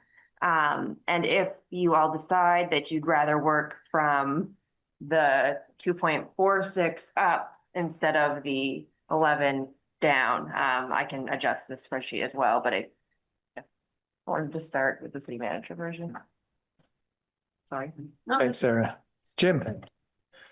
Sarah, it's a little confusing to me. Can you tell me if you take the service manager's service budget and also add all the articles that are going to be on the budget, like the library and things like that, that total package, how many cents is that on the dollar? All of them added together. I don't know all of them added together at this moment, but I know that in addition to ours, the only other up in right now was related to the library, and it was about a 2% up on that one, which was from a dollar perspective on their budget. I think it was about 12,500 increase on that budget. Okay, so that chart you had with the house prices then doesn't necessarily reflect all the increase they're going to get if everything's voted in. That's correct. That chart reflects just the municipal portion of the budget, not the others. But in the options worksheet, it has education tax, but at the prior year's rate because they have not announced their increase. So I did speak to their finance director, and their spend is up in the 2.2 range as well, very equitable to ours. Actually, what I was thinking of is, does it reflect, I'm not thinking of the education. I'm going to have a listening session on Saturday. So I want to know if everything was voted in minus the school budget. That's what's in the budget. That's what's in the budget options worksheet, is everything but the school. Okay. So that chart with the houses and what they would pay, that's pretty accurate even if libraries voted in. I would use the spreadsheet that's available online. Tomorrow I'll make sure all of the packets get up there. And I'll also email this presentation along with that worksheet to all of council so you know exactly what I'm talking about. Okay, thank you. Any other council members at this point? Carrie. Yeah, I just want to thank you for this presentation. I really appreciate having the two different scenarios to look at, and you've done a great job with kind of illustrating what the decision points for us might be and how I really like the way it's laid out. And I think it's going to make it so much easier for us to make decisions based on our priorities and our strategic plan and the city plan rather than just math problems. Helen. Yeah, I want to thank Sarah and Kelly and all the people like city staff work on this budget. I think this one is the best one I've attended so far because it is very clear and easy to understand. So I really appreciate the work you put it on. And I like the two different options, alternatives, because it really makes me understand the difference. And also I think it will make other people like residents understand how they can decide because they can see the two different alternatives or scenarios. So thank you. Ben, were you just starting to say something? Yeah, I'm not sure it's appropriate now, but I'm curious about the page that just showed like the, economic development 2000, right? Like, what does that look like? You know what I mean? Is it just that we're allocating 50,000 for that and then we'll figure it out later, or are there programs or ideas that have already been? So we put the investment in. I don't know if there are programs at this point. I don't know if maybe the economic development subcommittee might have had things. One of the things that was on the table is maybe re-looking at the economic development plan with the ESD. I don't remember. So that could be a potential option. And so like we would come back to you to spend that appropriation appropriately based on, guidance. And I know that the report from the Economic Development Subcommittee is out there, and I think that would probably be a discussion with the next manager.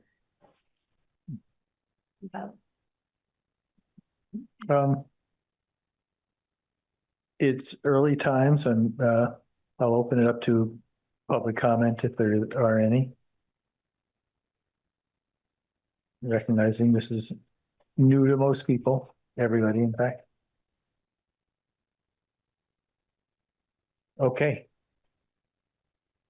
Thanks. Thank you.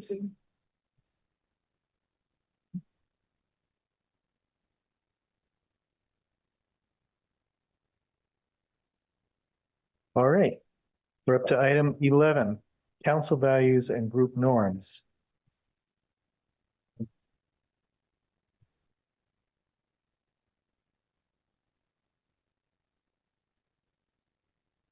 Who wants to start this one off? So I'm happy to just generally start, if you'd like. Sure. So just in the packet, what we put up is, what we agree to year over year. I know that we've had some tricky meetings lately, and I think it's just a good reminder. And just to, make sure that we're kind of all on the same page in agreement with those items, and just to really focus on, I think, the civility and meeting people where they are. And so I just wanted to take a moment to make sure that those were in the packet, just to kind of reaffirm, is that still where we're at? My assumption is yes, but I think it's worth kind of, looking at those documents and making sure. And Carrie, you might have something to add because you said there's some. I did, yes. VLCT has model all kinds of things. But one of the things they have is a model pledge for members of a public body to take about rules of conduct. And so the way it's structured is you're agreeing as an individual person, you're looking at this list of things and you're saying, yes, I agree to do that. Yes, I agree to do that. And then sign it and date it, and do it every year. So, and I really like that approach because it makes it much more personal and direct, and saying not just, okay, I'll agree to this list of things, but each one of them, I'm gonna say, yes, I'll do that. And they're also very, they're a lot more concrete, I think, and tangible, and than the ones that we have. It's like easier to see what does this actually mean. So I like that approach a lot. I would love us to talk about kind of, taking a different way, doing it that way, or something like that. Mm-hmm. Okay.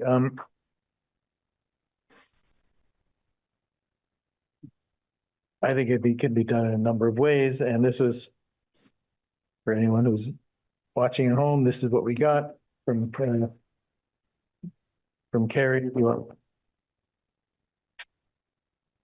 Here is the model pledge, and I'll just read it out to people to hear. As a member of the City Council, I pledge to act fairly, objectively, and in the public interest in all matters that come before the body. Treat my fellow members and all who come before us with kindness, respect, and dignity, even when we disagree. Manage my conflict of interest according to our governing policy to preserve public confidence in the body, decisions, and actions. Remember that the authority of the council is vested in the public body and not in any individual member. Respect the independence of other elected town officers and work cooperatively with them in the best interest of the town. Encourage transparency in our town government operations to the practical extent possible. Set a tone and culture for civic engagement in local government. Remember that my behavior as an individual member impacts the reputation of the entire council as well as that of the community we serve. Uphold my oath to faithfully execute the duties of my office to the best of my judgment and abilities according to the law. I like that. Yeah.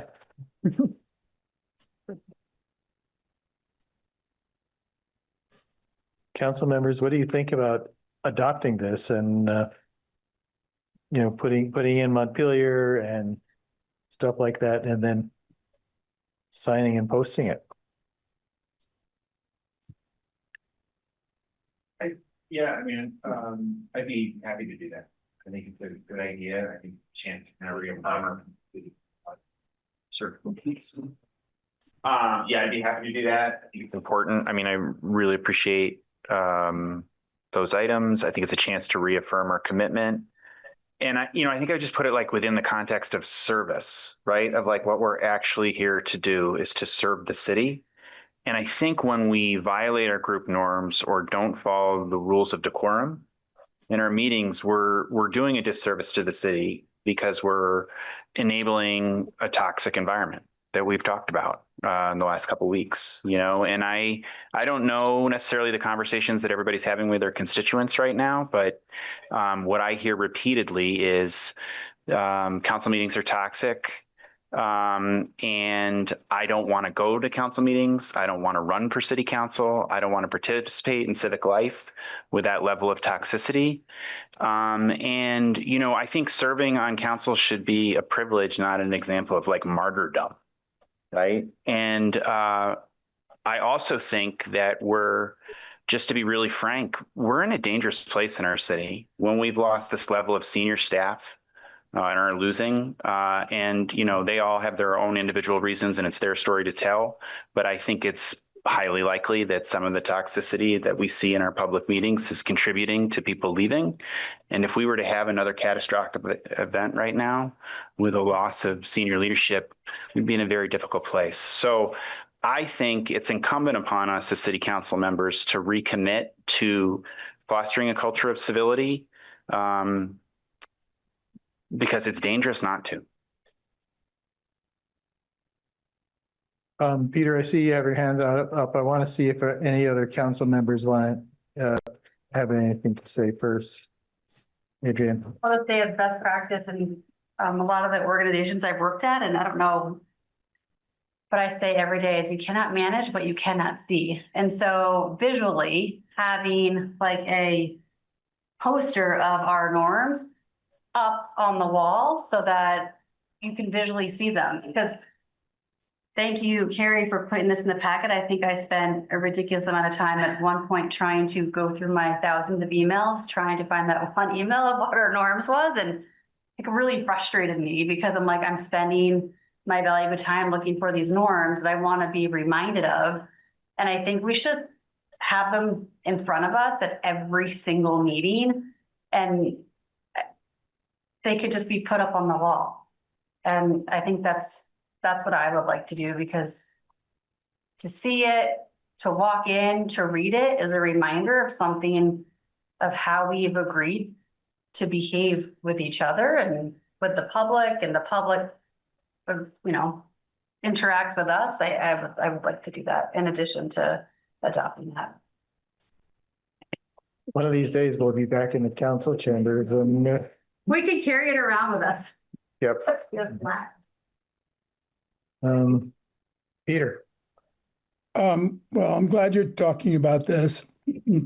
I would like to, I guess, make a point and maybe ask a question. I heard quite a bit of talk about the norms being about behavior at meetings. But to me, norms include everything about the council, including what goes on between meetings. And I think that all of the things that go on at the meeting should also be reflected between meetings. And it's very, it's easy to see when someone behaves badly in public. It's not that easy to see when someone behaves badly behind the scenes. And I think you need to make a commitment to both of these things. I think part of the disillusionment that Ben was referring to is not simply the toxic environment at the meetings. It's a toxic environment in our entire culture in this country right now. And it trickles down. And a lot takes place on social media, particularly, but it takes place between meetings.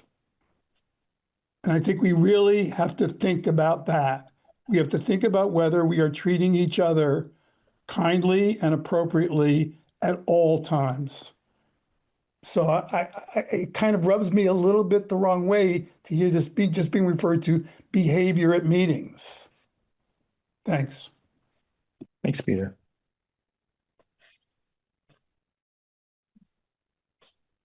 I know that part of this conversation also, Carrie, you sent us a draft of meeting rules of procedure. I think that probably takes more discussion to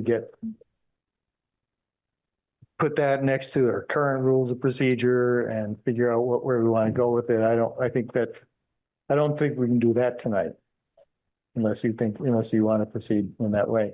And no, I think you're probably right about that. But what struck me looking at the materials that we got tonight is we have two different documents that are kind of redundant in some ways, but not. And I'm not really sure exactly where they live or when they were last updated. So I think it would be great to just kind of look at that all over again, make sure we have one document that's our rules of procedure and that addresses, it's kind of mixes it in a little bit with our next item. That's the next one, that public comment. We're talking about how everybody is behaving at meetings. And can I just follow up on something that Mr. Kelman said, which I completely agree with that sentiment, that it's not just about how we act in meetings. And one of the things I like about this model document from VLCT is that it's not just talking about meetings. It's overall, this is how I'm going to conduct myself as a member of this public body. So I think that's a very important point, and I appreciate it being brought up. Adrian. I'll throw out an offer. You can take it or reject it, but you can work on these together as our little group. Anyone else is more than welcome to join, and we can bring it back to the council. There's a lot of different things in here. I think we can combine them, clean it up, bring it to the 2025 year, and bring it back as one rule of conduct. I think that's a great idea. Wonderful. Okay. And the other thing that I'll throw out as part of this is that we also received a request to set a council retreat to talk about some of this stuff. That's not happening before January, obviously, but it's also not being forgotten. So go ahead, then. Well, no, so is there an action here? I mean, I really appreciate you guys are going to go and work on the rules of procedure. That's fantastic. Is the decision to sign an oath just an individual thing that we do and come back the next meeting and be like, I signed this? Or is this something that, I just don't want to kind of let it drop? I would encourage someone to make a motion to adopt this pledge, and then we put it together with the name of the city, Montpelier City Council and stuff like that. And then we would adopt it and sign it, physically sign it. So adopt that pledge as a council and then individually make a decision to sign it or not. Yeah. Yeah. I would move that we adopt that model pledge from VLCT, modified for Montpelier, adopt it as the city council pledge, and then we can choose to sign it. I will second. Okay, any more discussion, or are we ready to vote? Jim. I would like to see actually some staff included in this, because, staff has played a role in some of this toxicity. I mean, the very first time I had to deal with Mike Miller was about a lie with me in a meeting. And, if we're just going to have the council do this, there's staff infractions too. And so are we just going to allow them to do whatever they want? On Thanksgiving weekend, I tried calling for an individual on an emergency, and I was put on busy signal every time by a staff person who was supposed to be the one that made a decision. So if we're not going to include staff, I don't see the point of this. Well, I appreciate that, Jim. I think I would say that management of staff is the city manager's responsibility, right? That we set the direction of the city and manage the city manager. And if there are staff that are not performing to expectation, that is something that, I think certainly a city council member could mention that to the city manager, but it's the city manager's responsibility to follow up on that. So I think if the city manager chooses to have some kind of agreement with the staff around staff norms that they want to sign, I think that could be a management technique by the city manager, but I don't think it's necessary for us to sign a similar agreement as staff.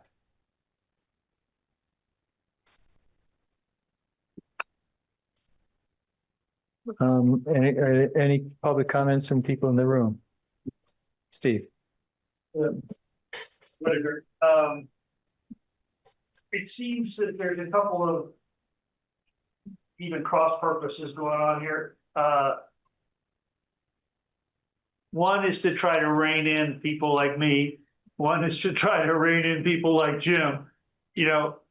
Congress has its own system for, sanctioning behavior, and that might be what you're attempting to do, but without penalties. It's kind of like our ordinance that you can't sleep on public property. It's meaningless. You can't arrest them for it. You can't, all you can do is intimidate. And maybe that's your intent, but when you're starting to try to regulate what the public can say in their behavior, that's a different kettle of fish. I think one little quote here from statute: officers of government are trustees and servants of the people, and it is in the public interest to enable any person to review and criticize their decisions, even though such examination may cause inconvenience or embarrassment. That's the law here in Vermont. And I can see people trying to I'm uncomfortable. I don't want to be criticized. It's like, well, look at it from my point of view. I've been coming here for year after year after year, bringing public safety emergencies, moral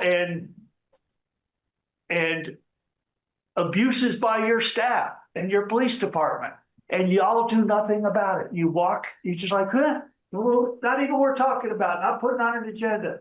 You'll impose punitive public records fees and punitive parking, ordinances without a hearing. I mean, unconstitutional stuff. And it passes muster in this body. So why wouldn't you think people are going to get irate and be more pointed in their criticism? Because we're going to change it if it means turning over the tables. We are not going to, as citizens, we're not going to allow a corrupt council to continue that kind of injustice. So you can't regulate that kind of public speech. That's First Amendment protected speech. And I know it's tempting to try, but you won't win. So I see two different things here. One, you want to agree or contract, but there's no penalty if you break the contract. If one of your counselors breaks the contract for what the behavior is, you could say you be quiet and sit in the corner for 2 meetings or something, but it probably violates their rights as an elected member of the council. So. Thanks, Steve. So we have a motion and a second. Are we ready to vote? If so, all those in favor signify by saying aye. Aye. Aye. Any opposed?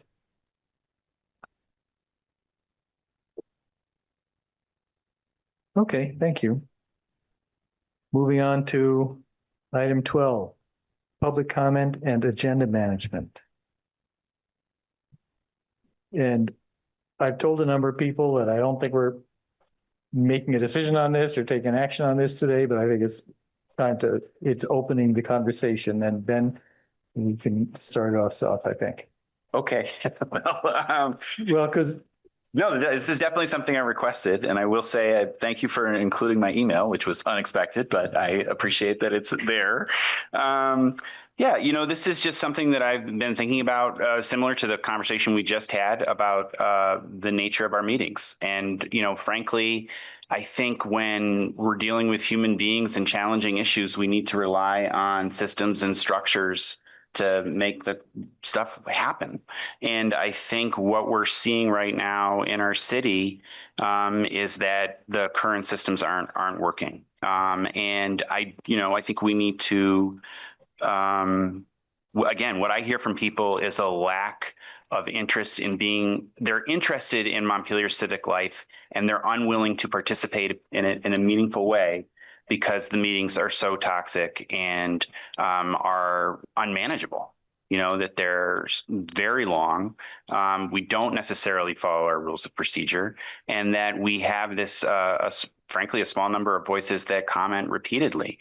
And so what I would really like to see is more robust participation from the public in the issues that matter, and including the opportunity to criticize us when they disagree. And I think by providing predictability, that allows it to happen. I mean, if we had followed the rules of procedure, Sandy would be speaking maybe in 5 minutes, right? 3.5 hours later, so either we follow the rules of procedure or we don't. But I think it's really important for voices like Sandy's to be heard.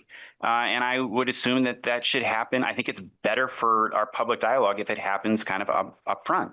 And I also think, the public expects the opportunity to comment, to observe and comment on the work of the council. But our work is to do the work of the city, right? And to solicit input continually throughout the day or weeks and months, and use that and come in here and be able to have robust conversations among ourselves. Certainly take comment, input, criticism, all of that, but it's, I feel, become unwieldy enough that it's making it difficult to do the work of the city. And again, I think is contributing to, people can tell their own stories, but I think it's contributing to low staff morale, which at this point is putting our city at risk.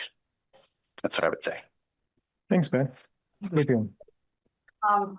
you, Ben, for putting this on the agenda.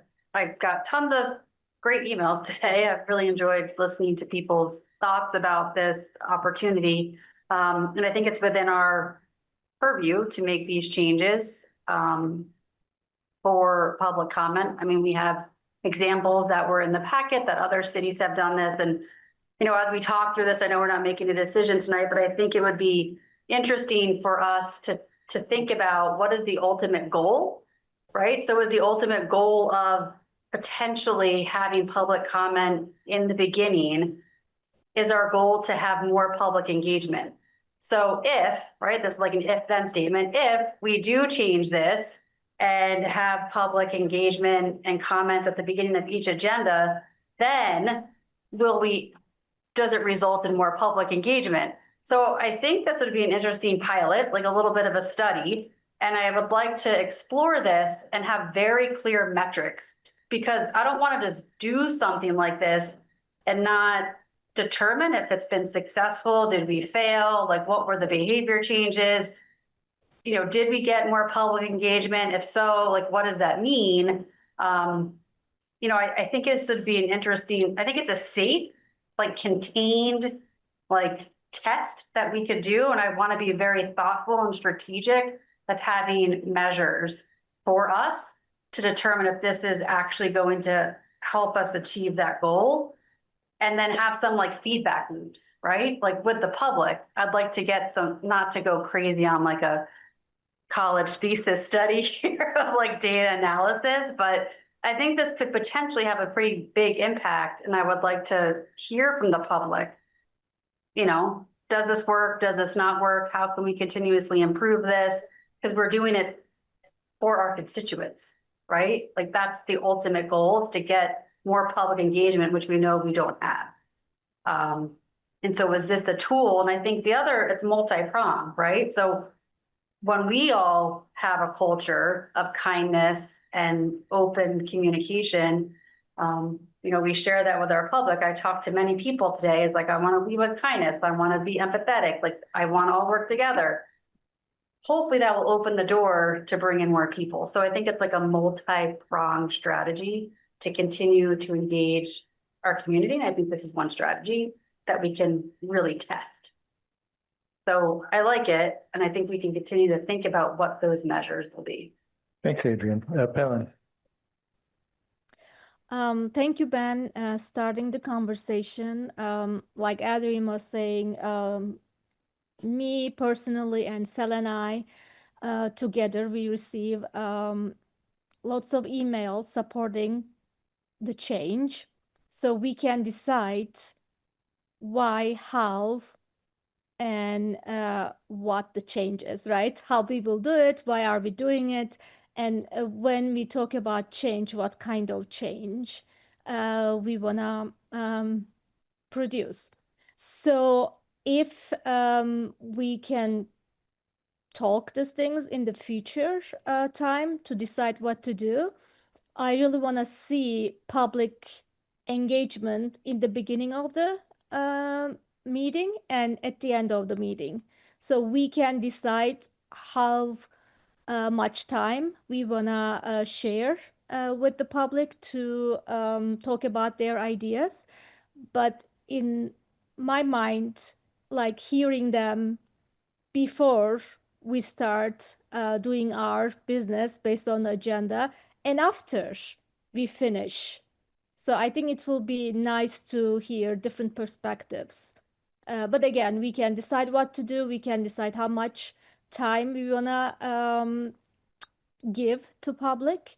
And again, thank you for this conversation. I think it will be really beneficial for all of us. Thanks. Thanks, Pelin. Any other council members?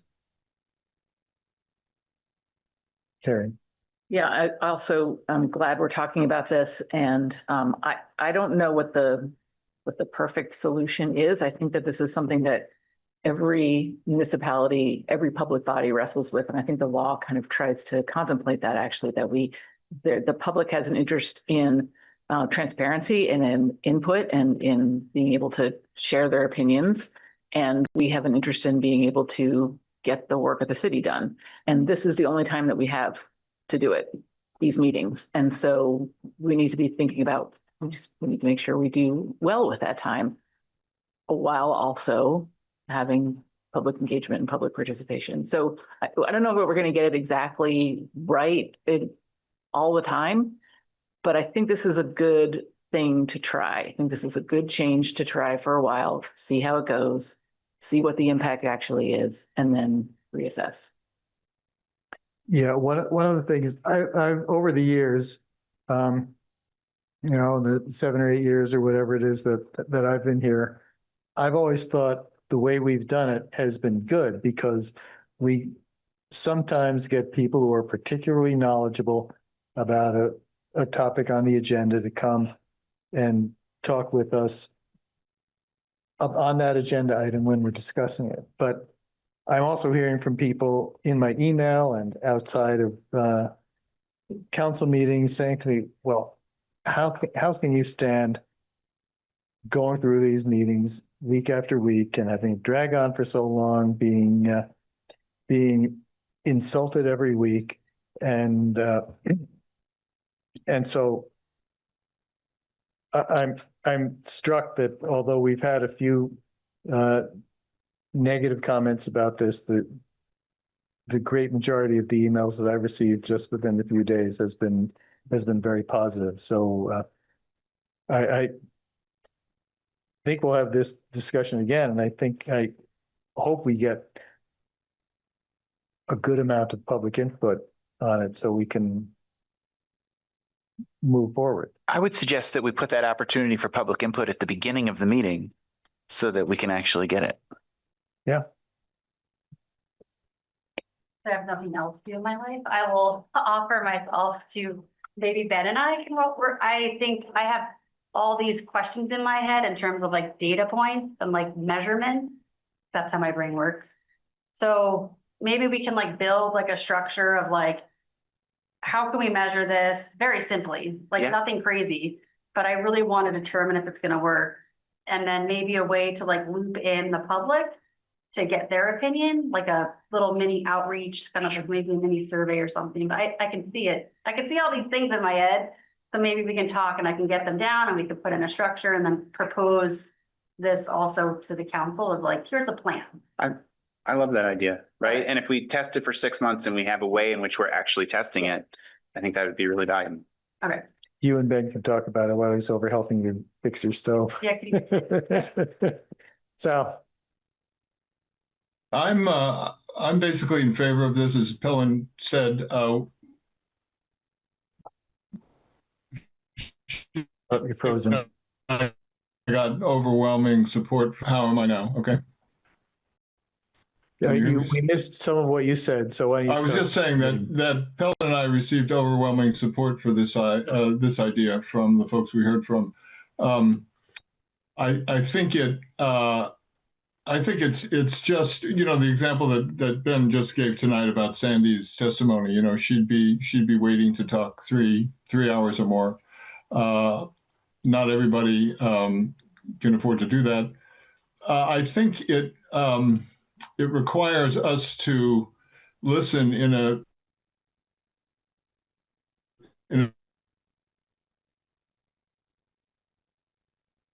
different way. If we need to have a system where, I mean, an individual system. I don't know that a group system exists, but I think I'm getting a message that my internet's unstable. So it is. Maybe I'm going. Yeah, and we heard you say we need to learn how to listen in a different way. No, but I think we need to pay attention to it. All right, I'll take my video away, and maybe that'll make sure that we can recall what we heard 3 hours ago from a particular speaker when the topic they spoke on comes up. I also think that while a sort of general comment by a resident is we very rarely, in my memory, query that resident at any length at all about what their, you know, about their comments. But we often have a presentation. For example, DPW may do a presentation on a, you know, let's say East State Street, where there's lots and lots of back and forth. And there are things explanations that come up. I mean, we have something in the packet, but it needs clarification in person. And I think we might lose something on those particular occasions. And I don't know exactly how to deal with it. Certainly there's a value to allowing comments and questions at the time the agenda item is taken up. And so we're going to have to work out that issue. But I don't think it's a reason not to treat this as a pilot and see how it works. Thanks, Sal. We're not taking action on this tonight, but if there's any public comment, I'll take public comment. Steve. So, Steve Whitaker again. What damages participation? Is it a token time limit of 2 or 3 minutes that people are cut off and abruptly? How rude is it the way the mayor cuts people off? You know, it's like what you have to say isn't important, even if you've never been here before and you've got a lot of knowledge on this topic. You're done. You know, talk about rude. Talk about bad behavior, or frequent speakers that have expertise on a lot of things, but there's no action, no response, just stasis, more of the same. Like just nod your head. When's this going to be over? We're not listening. So not feeling heard, you know, so how about council ignoring the laws? Repeat number of laws called to your attention and you ignore them. You think that doesn't damage participation? Or committees, what's causing members to abandon ship on these committees? They feel unheard. I've heard from planning commissioners, conservation commissioners, homelessness task force, 2 or 3 other committees that were not able to engage or feel heard in participating in crafting the city plan. And yet y'all ignored that and you adopted the city plan because you're distorting all realms of rational and legal to get this country club road or to chase dollars that you may have just disqualified yourself for by signing the White and Burke contract. How humorous. So Tim Cheney and I both came to speak on the city plan about regional dispatch. That's something we've devoted years. And Miller gets an email, asks the chief what the chief wants, says, I don't want to talk to them about it, but here's what I want. Miller says, oh, that's what I'll put in the plan then. Is that the way to run a circus? And y'all allowed that to happen, allowed that to stand. So you do more damage. I mean, sure, you could declare martial law if that's really what your agenda is. You wouldn't get away with that either, but I doubt you'll get away with this. But the problem is the way y'all are hearing or not hearing or not listening or not engaging. You're running an inside job. You're running a shadow government, doing our emergency plan or our federal building behind closed doors under your nonprofit that you're not subject to public records law. That too may fail under a challenge. So you can't talk about transparency engagement while you take your own toys and go home. That's directed at you, Ben. Okay? So I think you need to have a full public hearing dedicated to this topic and well advertised. And you need that engagement builds expertise. And if those people are going to spend the time building the expertise and then not be heard, what's the point? You know? Thanks, Steve. And council's not returning calls, counselors not publishing phone numbers. You know, if this is your only chance to talk to counselors, you got to make it, and you will not remember the contemporaneous comments that relate to the topic if you had to hear them ahead of. Yeah, I know. You're demonstrating my point. Peter Kelman.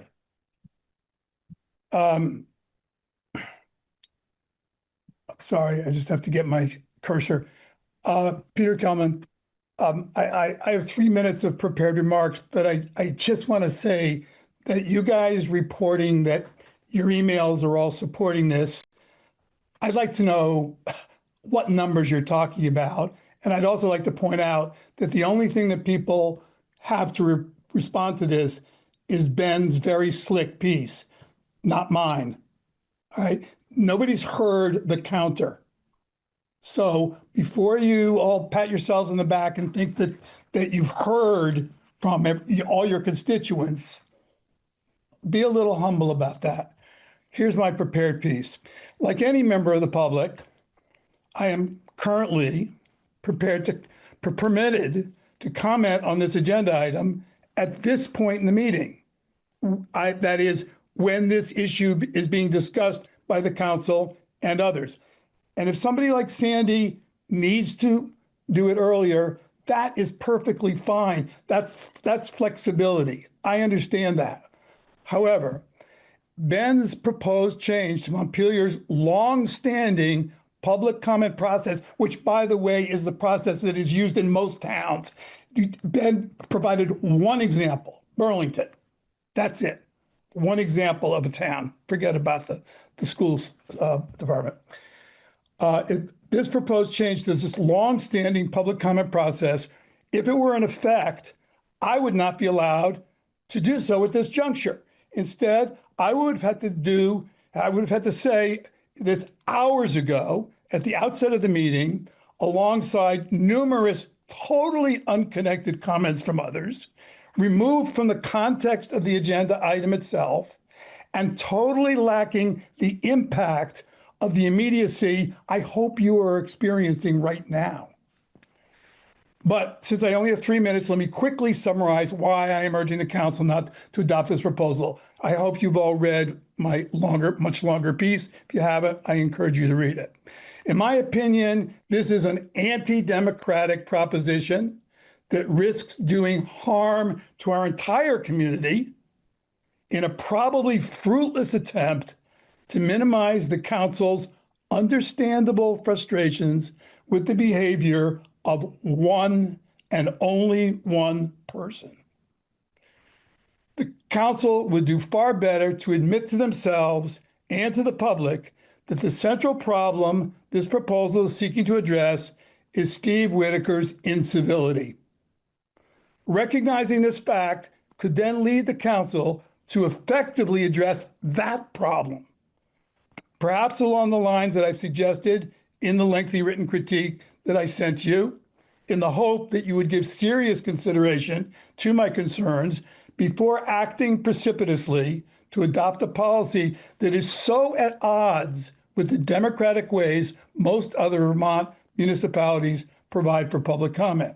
Thanks, Peter. You probably didn't hear it, but that was your time. And I know we all have your written commentary. Jack, could I just say one more thing because it's not in my commentary? Yes. Quite frankly, I think the true causes for the length of some council meetings, like tonight's, are entirely under the control of the councils, such as overly packed agendas, lengthy executive sessions, the inclusion of public hearings and their oft-repeated PowerPoints, council members struggling to formulate the wording of motions on the fly, and I'm sorry to say, meandering, repetitive, confusing, and often lengthy discussions carried out among council members, which tonight was a perfect example of. Physicians, heal thyselves. You can clean up these lengthy meetings, not by doing this. Thank you. Thank you, Peter.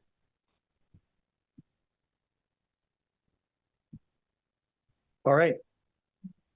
We do have one more person, do we? Oh, Elena, thank you. Thanks for the reminder. Hi there. I'm sorry, I cannot turn on my video because my Wi-Fi doesn't support it. But my name's Elena Gustavson. I live on Westwood Drive here in Montpelier. I have been waiting all night to make this one comment, I think as an example of why there needs to be reform with the public comment. The last two speakers, although I appreciate the desire for a democratic process, are fantastic examples of why the current process makes it very difficult and maybe even exclusive. And it does not actually create access for the rest of us to be able to comment. It's 10:30. I think like all of you, all of us, many of us have to get up in the morning. We have families to take care of. And for 4 hours have been waiting to make this comment. So I would say that the current process does not work. I appreciate something that Pellin said, which is to have a process in the beginning, public comment in the beginning and public comment at the end. And then I would also urge for you, Mr. Mayor, to keep in mind that you can stop insulting behavior and which the previous resident, not Mr. Kelman, but Mr. Whitaker, was very free to insult everybody in the room and nobody stopped him. I would urge you to do that. Thank you. That's it. Thank you. Okay. We'll be back. You and Ben are gonna. Great. I don't know that we'll get it on for next Wednesday because it's a big meeting next Wednesday, but January. Yeah, I think that makes sense. Is that okay? Yeah, let's talk about it. Before then, but, Let's talk about it. okay, Great. it's like not the next 17. Right. Okay. Council reports. Adrian, Don't have anything today. Terry, No, I don't have anything. Sal. I'm having such a good time on the council, I've decided to run for another term, despite all this toxicity and waiting 3.5 hours to tell you. Thank you. Thanks, Sal. Jim. Nothing. Ben. I just have a few things. I think it's important just to acknowledge the work of the Country Club Road Subcommittee that we, under Sal's leadership, have approved 5 developers that are going to be invited to bring back proposals. So that'll go live on the website on Friday, I believe. The kind of the recommendation that we are making to the full council. Obviously, it's a full council decision, but our recommendation is coming. And then I also just want to acknowledge the really great work of the planning department in that City of Montpelier. I hope, Kelly, I'm not stealing your thunder on this, but that the Northern Borders Regional Commission gave nearly a $3 million grant to support the work of Country Club Road. That was the largest NBRC grant in the state of Vermont. Which I think is really, it's one step in a many-step process, but that's important. And then also the CBDG DR funding was, some of it was announced today, and that included $750,000 for the Regional Planning Commission to work on flood watershed work, kind of flood modeling around the watershed, and also to do evaluations of downtown businesses in the region to look at flood mitigation. So there's just a lot of, and then I think Mike had said the municipal planning grant came through for, yeah, so a lot of really great grant news this week that is helping our city become more resilient in many ways, whether it's housing or flood resilience. And it's just really nice to see all that hard work come to fruition. Jack, could I ask a question about a meeting tomorrow? Yeah. Kelly, is that meeting tomorrow is it in the council chambers or is it just Zoom? Which meeting are we talking about, Jim? The loan fund meeting that I think I'm a new member on. The community fund? We can take a look at that. It's in the council chambers. So they do meet in person? They do meet in person, yes. Okay, okay, I'll be there. Thank you. Thanks, Jim. Helen, council report from you? Yeah, so I wanna update all of you of the on the project of Vermont Generations. I don't know if you remember, we received one of the ideas for the Country Club Road proposals to use that building and land. And this is like generational living. And the person who is doing this, Erin Clark, she and I were the finalists of the leadership award that Central Vermont Chamber of Commerce gives every year to women leaders. And we had a very nice chat, and I learned that they found a place in Berlin, but they wanna serve all the region, like including Montpelier. So I really like the idea when they proposed, and I just wanna mention when I hear updates from them, because they are planning to have a very nice big building, and they are also planning to open it to other communities. And I don't want to say anything, but there was a discussion about even for a emergency shelter. So I really like the idea, and I just want to share it with our community too. Thanks. Great, thanks. Mayor's report, I think the only thing I'll talk about at this point is just to update people on the process for the city manager hire. We're down to the end.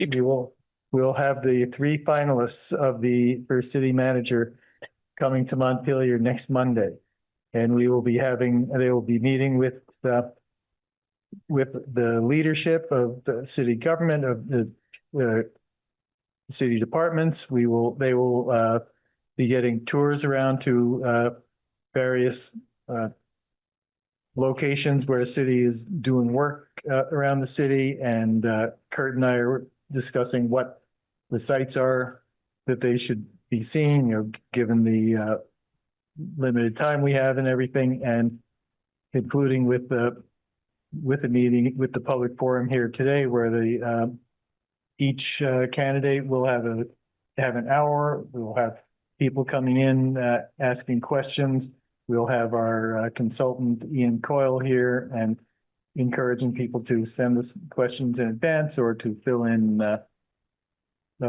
index cards. So Ian will go through the cards, combine them because there's probably going to be common themes, and hopefully we'll get a lot of people coming out to meet the candidates, and then our plan is to have it on our agenda for next Wednesday, and hopefully come out of it with a candidate that we're going to make an offer to. Obviously, things have to happen in order for that to turn out that way, but we've made on down. All the process that has gotten us to this point is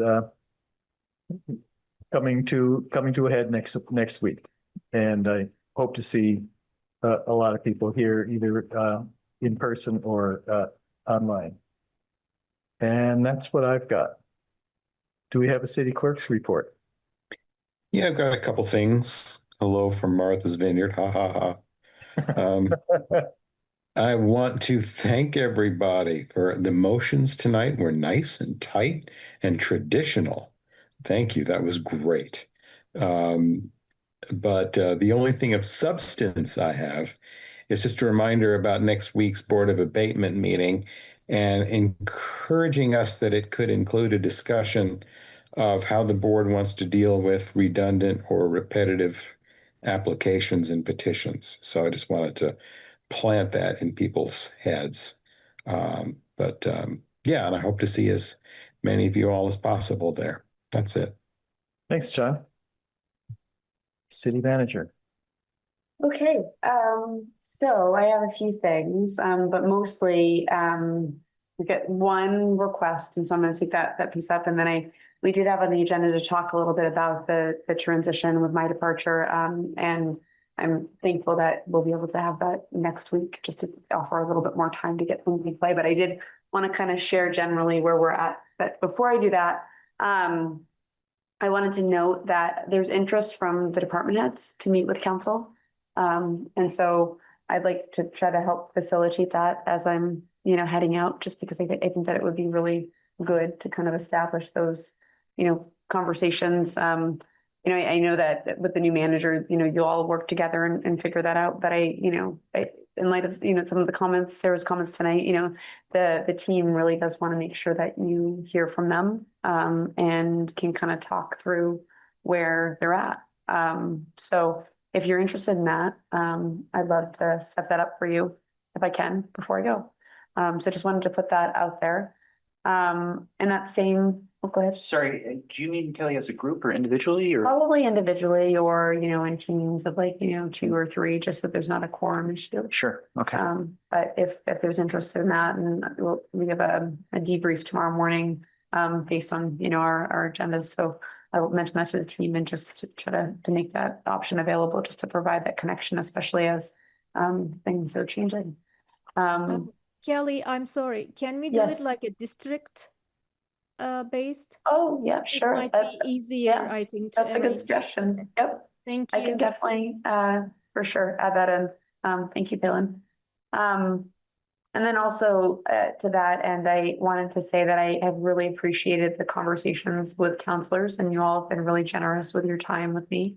And at this point, just because I am transitioning out, it's been hard for me to keep up with those meetings in the next couple of weeks. Well, the next less than a couple of weeks now. I don't know that I'm going to be able to do that. And so I just wanted to kind of say that rather than sending an email, or it's not that because I don't want to, it's just I'm getting really pressed for time. And I even know that, some things aren't maybe as timely as they normally would be, just because, I'm trying to juggle many things as I'm, headed out the door. And so I appreciate just having that time with you, and for, all of the experience that I had with that. So that's a nice way also of saying that I probably will be taking meetings off my calendar now. And I'm starting actually to thin it down so that I can focus on the team to make sure that they've got what they need, which is a good segue into the transition plan. So it's kind of like a lot to, to wrap things up in short order. And, I will still be around. And I love the city and I'm so thankful to live here. And I actually, get to kind of like go do that. And I'm really excited about my new job, but I'm also, sort of with a little bittersweet in terms of, closing this chapter. But I do want to be helpful. So I want to say that publicly, and just sort of open the invitation that once, a new manager is selected, I will be the first in line to meet them and also probably, give them the rundown on, what's what. We also have a very good team. And so while we are, and there's a cautionary part of this too, so I'm going to get there in a minute, but, we are professional and we will continue to be professional through and through. And so we will make sure that the transition is supported. We will make sure that the new person has what they need because, their success depends on it and we're committed to that. And so I just want to say that. And so in terms of the transition, we are, well, actually tonight, I really wanted to get you a budget. Sarah and finance and the department heads have been working super hard on that. And I wanted to make sure that we provided you with a package that was complete. And I think that mission accomplished. So now I can kind of shift the focus. We've been having sort of meetings and I've been kind of catch as catch can trying to put together planning. And so depending on how long it takes for an interim to get here, that sort of then, will really frame what I do next. I do think it's probably a good idea if there's going to be a long duration that you have an interim manager that can come in because the departments are, they need to run their departments. So to that end, Jack and I have talked a little bit about it and I've started to develop some options. And so there are a suite of options, that we're looking into. One is, a city employee that is retired that could come back and serve in that capacity, that knows the city really well, knows the staff really well. Another is the retired manager group. So there's, there